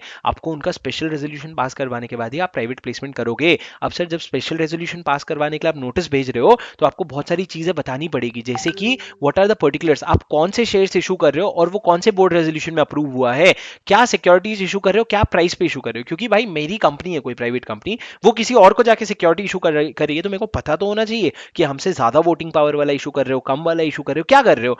बेसिस और जस्टिफिकेशन फॉर द प्राइस, जो आपने प्राइस मांगा है वो कम या ज्यादा है वो जस्टिफाई करो, at which the offer is made, name and address of the valuer. Sir price आपका वैल्यूएशन के बेसिस पे आएगा, किसने वैल्यूएशन किया वो बताओ, amount which the company intends to raise and the material terms and conditions of the securities. Sir क्या क्या चीजें आपको याद करनी पड़ेगी, पहले तो आपको बताना पड़ेगा कौन से बोर्ड रेजोल्यूशन में अप्रूव हुआ था, उसके बाद आपको बताना पड़ेगा type of securities and the price. Price जो जिसने किया वो प्राइस का जस्टिफिकेशन देना पड़ेगा, वैल्यूएशन अगर है तो वैल्यूएशन किसने किया उसका नाम और पता देना पड़ेगा, कितना अमाउंट आप रेज करना चाहते हो और आपके कॉन्ट्रैक्ट के मटेरियल टर्म्स क्या हैं, ये आपको सब देना पड़ेगा। Sir in case the offer for non convertible debenture, अगर आप नॉन कन्वर्टेबल डिवेंचर इशू कर रहे हो, नॉन कन्वर्टेबल डिवेंचर मतलब सर आगे चल के वो इक्विटी में कन्वर्ट नहीं होने वाला, ये प्योर डेट इंस्ट्रूमेंट है, तो सर अगर नॉन कन्वर्टेबल डिवेंचर है और जो अमाउंट है वो इस लिमिट के अंडर है, सेक्शन 180 सबसेक्शन 1 क्लॉज सी जो है सर वो एक बहुत इंपॉर्टेंट प्रोविजन है, जहां पे लिमिट जो है वो 100% है of your paid up share capital plus free reserve plus security premium. अब शायद सिक्योरिटी प्रीमियम हट गया है या नहीं देखना पड़ेगा, लेकिन 100% तक का लिमिट है। तो सर अगर उतने तक का आप रेज कर रहे हो ना तो आपको बोर्ड रेजोल्यूशन काफी है, स्पेशल रेजोल्यूशन नहीं लगेगा। लेकिन सर अमाउंट लिमिट से ज्यादा है ना तो आप स्पेशल रेजोल्यूशन रेज कर सकते हो, और आपको एक साल में एक स्पेशल रेजोल्यूशन भी करोगे ना तो आपको चल जाएगा फॉर ऑल सच ऑफर्स, अगर आप नॉन कन्वर्टेबल डिवेंचर्स की बात कर रहे हो। ठीक है, अब मैं आपको कुछ चीजें बता देता हूं सर प्राइवेट प्लेसमेंट से रिलेटेड। प्राइवेट प्लेसमेंट होता कैसे, प्राइवेट प्लेसमेंट मतलब आप अपने ही जान पहचान के लोगों को कुछ एक डॉक्यूमेंट दे रहे हो और उसके बेसिस पे आप अपने शेयर्स दिखा रहे हो। तो private placement will be made to a select group of person identified by the board, जिसको हम आइडेंटिफाइड पर्संस कहते हैं। मतलब कुछ लोगों को हमने आइडेंटिफाई कर लिया सर। आईपी जो है ना वो शेल बी लेस देन 50 और हायर नंबर प्रिस्क्राइब, मतलब हम सेंट्रल गवर्नमेंट जितना प्रिस्क्राइब करेगा या 50, उसमें से दोनों में से कम होना चाहिए। तो सर हायर नंबर लॉ ने प्रिस्क्राइब किया 200, मतलब सर आपके आइडेंटिफाइड पर्सन 200 से कम होने चाहिए। Above limit of 200 will not include QIBs and employees जिनको ईसॉप मिला है। 200 की लिमिट में आप क्यूआईबीज को, मतलब जो बहुत बड़े क्वालिफाइड इंस्टीट्यूशनल बायर्स होते हैं उनको नहीं लोगे, और एम्प्लॉइज को भी नहीं लोगे जिनको ईसॉप मिला है। NBFC and HF, this provision is not applicable to NBFC and HFC if regulation of RBI or NHP complied with. मतलब sir non banking financial company और हाउसिंग फाइनेंस कंपनी को ये रेगुलेशन एप्लीकेबल नहीं है। अगर उन्होंने आरबीआई का या फिर नेशनल हाउसिंग बोर्ड का रेगुलेशन जो है वो कंप्लाई कर लिया तो उनको ये 200 की लिमिट का प्रोविजन एप्लीकेबल नहीं है। मतलब सर अब क्या आप कम समराइज करो, आपको आइडेंटिफाइड पर्सन कौन ढूंढने का बोर्ड, उसको आप ऑफर करोगे। Number of identified person will not be more than 50 or such number as may be prescribed, the number prescribed is 200, इससे ज्यादा नहीं हो सकते, it has to be lower than that. तो 200 से कम आइडेंटिफाइड पर्सन होंगे। कंपनी प्राइवेट प्लेसमेंट जिन आइडेंटिफाइड पर्सन को करना चाहता है ना, उनको प्रोस्पेक्टस की जगह एक और डॉक्यूमेंट देगा जिसको हम कहते हैं प्राइवेट प्लेसमेंट ऑफर, एंड उसके साथ एक एप्लीकेशन देगा कि भैया तुम ये देखो ऑफर ये है, तुम एप्लीकेशन देखो, अगर तुमको लगता है ठीक है तो तुम एप्लीकेशन दे दो। लेकिन सर इसमें राइट टू रेनिशिएट नहीं होगा। जैसे राइट इशू में क्या होता है, तुमको नहीं चाहिए तो तुम किसी और को बेच दो, लेकिन यहाँ पे राइट टू रेनिशिएट नहीं होता है, यहाँ पे आप ही को लेना पड़ेगा। अगर आप नहीं ले रहे हो तो जाने दो। नोट, डीम्ड पब्लिक ऑफर क्या होता है सर, अगर आप जितने हमने बोला है उससे ज्यादा आईपीएस को अगर इशू कर रहे हो ना, तो हम मान लेंगे कि आप डीम्ड पब्लिक ऑफर कर रहे हो और सारे प्रोविजन पब्लिक ऑफर के एप्लीकेबल हो जाएंगे, इररिस्पेक्टिव ऑफ वेदर और not the payment of securities has been received और not. Mode of payment of the subscription money, sir जब प्राइवेट प्लेसमेंट हो रहा है तो पैसे कैसे आएंगे, तो sir identified person will subscribe to the private placement shall apply in the private placement offer and application issued by to such person by way of subscription money paid either by cheque or draft. मतलब sir आप apply करोगे और आप पैसे जो है check में दोगे या डिमांड ड्राफ्ट में दोगे या any other banking channel, but not by cash. Private company cash में नहीं देना। ऊपर हमने एक जगह पढ़ा था सर, चेक और अदर इंस्ट्रूमेंट लिखा था एप्लीकेशन मनी का, वहां कैश मना नहीं किया था, लेकिन यहाँ पे कैश साफ साफ मना कर दे रहा है। Application money not to be utilised unless the allotment is made or the return for allotment is filed. Prohibition on fresh offer, sir आप फ्रेश ऑफर नहीं कर सकते। मतलब अगर आप प्राइवेट कंपनी हो ना, तो ऐसा नहीं हो रहा है कि हर साल में तुम 3 बार 4 बार जाके प्राइवेट प्लेसमेंट में पैसे रेज कर रहे हो, आप तब पैसे नहीं कर सकते, रेज कर सकते अगर अलॉटमेंट पेंडिंग है, जो आपने हाल फिलहाल में कोई ऑफर रेज किया था, या फिर आपका जो इन्विटेशन ऑफर फॉर इन्विटेशन है वो हैज बीन विड्रॉन और अबेंडेंड बाय द कंपनी। मतलब सर सुनो, अगर आपका एग्जिस्टिंग कोई अलॉटमेंट का प्रोसेस चालू है, या फिर सर आपने कोई ऑफर फॉर इन्विटेशन किया था जो अभी ओपन है, तो वो प्रोसेस के बीच में आप फ्रेश अलॉटमेंट नहीं कर सकते। तो प्रोहिबिशन है, जब तक ये चीजें खत्म नहीं हो जाती तब तक आप फ्रेश अलॉटमेंट नहीं कर सकते। Company will have to allot the securities within 60 days from the receipt of the application money. जिस दिन एप्लीकेशन मनी आया उसके 60 दिन में अलॉट करना। अगर 60 दिन में अलॉट नहीं कर पा रहे हो ना, तो 15 दिन के अंदर रीपे करना। 15 दिन में रीपे नहीं कर पा रहे हो ना, तो आपको इंटरेस्ट देना पड़ेगा 15% पे। ना मेरी जान, 15% पे नहीं, 12% पे इशू ऑफ आपको ये करना पड़ेगा। 12% क्यों सर, वहां पे पब्लिक का पैसा था, इधर तो तुम्हारे ही लोग हैं, 12% पे रिफंड कर दो। और सर ये 12% शुरू कब से होगा, जिस दिन आपका ड्यू डेट 60th जो होता है ना, एक्सपायरी डेट, वो खत्म हो जाए। एप्लीकेशन मनी जो है सर, वो सेपरेट बैंक अकाउंट में रखा जाएगा, शेड्यूल्ड बैंक के साथ खुलवाया जाएगा, और उसको यूटिलाइज सिर्फ एडजस्टमेंट के लिए या रीपेमेंट के लिए कर सकते हो। जो कंपनी प्राइवेट प्लेसमेंट कर रही है वो किसी भी तरह का पब्लिक एडवर्टाइजमेंट नहीं करेगी, या फिर पब्लिक एट लार्ज को इन्फॉर्म करने की कोशिश नहीं करेगी। उसको सर एक रिटर्न ऑफ अलॉटमेंट फाइल करना पड़ेगा जिस दिन आप अलॉट करते हो उसके 15 दिन के अंदर, इन फॉर्म PAS3, जिसमें सर आप सारे लिस्ट ऑफ अलॉटेज जिनको जिनको भी अलॉट किया है वो नाम बताओगे। डिफॉल्ट होता है तो क्या पेनल्टी है सर, डिफॉल्ट होगा तो company, its promoter and director will be fine eligible liable for a fine of 1 lakh rupees 1000 per day up to a maximum of 25 lakh rupees. यहाँ पे 1 लाख रुपए मैक्सिमम नहीं है सर। और अगर कंपनी जो है वो प्राइवेट प्लेसमेंट में कॉन्ट्रावेंशन करती है सेक्शन का, तो फिर वापस से लाइबिलिटी है यहाँ पे। प्राइवेट प्लेसमेंट मतलब क्या होता है सर, एन ऑफर और invitation to subscribe to the securities और group of person by a company through offer cum application as per this section. Qualified institution buyer क्या होता है सर, QIB। रूल 14 कहता है सर, फॉर्म PAS 4 और 5 के बारे में बताता है। प्राइवेट प्लेसमेंट ऑफर जो है, जो लेटर है, वो PAS 4 में होगा, and company to maintain record of PP offers in PAS 5। Company to issue PP offer only relevant SR and BR is filed। मतलब सर जब आपका रेलेवेंट SR BR फाइल हो जाता है तब आपको इशू करना पड़ेगा। सर मैंने आपको समझा दिया, एक बार मैं आपको याद करा देता हूँ। देखो, private placement, basically private placement करना है तो स्पेशल रेजोल्यूशन पास करना पड़ेगा, लेकिन उसके पहले बोर्ड रेजोल्यूशन पास करना पड़ेगा। जब आप स्पेशल रेजोल्यूशन पास करने वाले हो तो आपको नोटिस भेजना पड़ेगा। नोटिस में आप 6 चीजें मेंशन करोगे कि भैया पहला तो हमने बोर्ड रेजोल्यूशन कब पास किया, किस तरह का सिक्योरिटी इशू कर रहे हैं, क्या प्राइस है उसका, प्राइस का जस्टिफिकेशन क्या है, प्राइस का जो वैल्यूएशन क्या है, उसका वैल्यूअर का नाम क्या है, कितना अमाउंट हम रेज करना चाहते हैं और मटीरियल टर्म्स क्या है। उसके बाद अगर 181C के अंडर के लिमिट के अंदर का अगर आप नॉन कन्वर्टेबल डिवेंचर इशू कर रहे हो ना, तो आपको स्पेशल रेजोल्यूशन नहीं लगेगा, बोर्ड रेजोल्यूशन काफी है। लेकिन लिमिट के ऊपर भी जाके नॉन कन्वर्टेबल डिवेंचर इशू कर रहे हो ना, नॉन कन्वर्टेबल डिवेंचर मतलब एक तरह का लोन है, तो आपको एसआर साल में एक बार पास करने से चल जाएगा।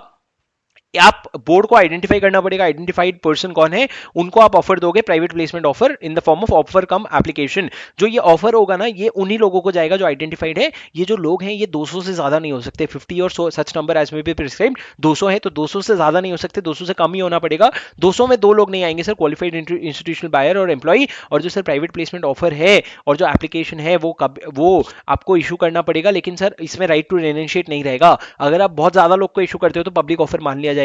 जो पेमेंट है वो कैश में नहीं हो सकता, चेक में, अदर इंस्ट्रूमेंट में और कोई भी बैंकिंग चैनल से हो सकता है। आप तब तक फ्रेश इशू नहीं कर सकते जब तक आपका कोई अलॉटमेंट पेंडिंग है, और आपका जो अलॉटमेंट का पैसा आपके पास जो एप्लीकेशन आया है उसको 60 दिन के अंदर अंदर अलॉट करो। अगर नहीं अलॉट कर पा रहे हो तो उसको 15 दिन में रिफंड करो, नहीं रिफंड कर पा रहे हो तो 12% पे इंटरेस्ट दो। और सर आपको सेपरेट अकाउंट में बैंक में पैसे रखने पड़ेंगे, उस पैसों को या तो अलॉटमेंट में यूटिलाइज कर लो या फिर उसको रिफंड में यूटिलाइज कर लो, उसके अलावा कोई यूटिलाइजेशन नहीं करना है, कोई पब्लिक एडवर्टाइजमेंट नहीं करना है, कोई भी पब्लिक एट लार्ज को आपको पहुंचने की कोशिश नहीं करना है। फॉर्म PAS3 ROC सर एक चीज बताऊंगा, जब ऐसे पढ़ोगे ना मेरे जैसे जैसे मैं पढ़ रहा हूँ, वैसे 3-4 बार खुद पढ़ोगे ना, तो आपको वो इमेज दिखने लगेगा कि अरे हाँ वो सेकंड पेज में थर्ड लाइन में ये था, फोर्थ पेज में थर्ड लाइन में ये था।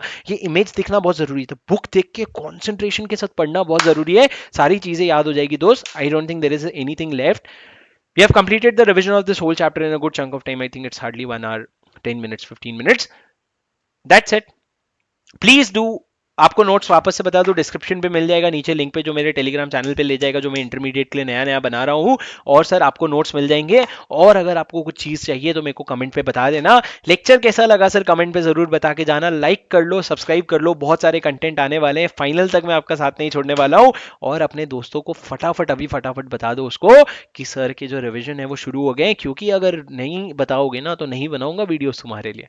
ठीक है दोस्त, have a good day, see you in the next video, keep studying, bye bye.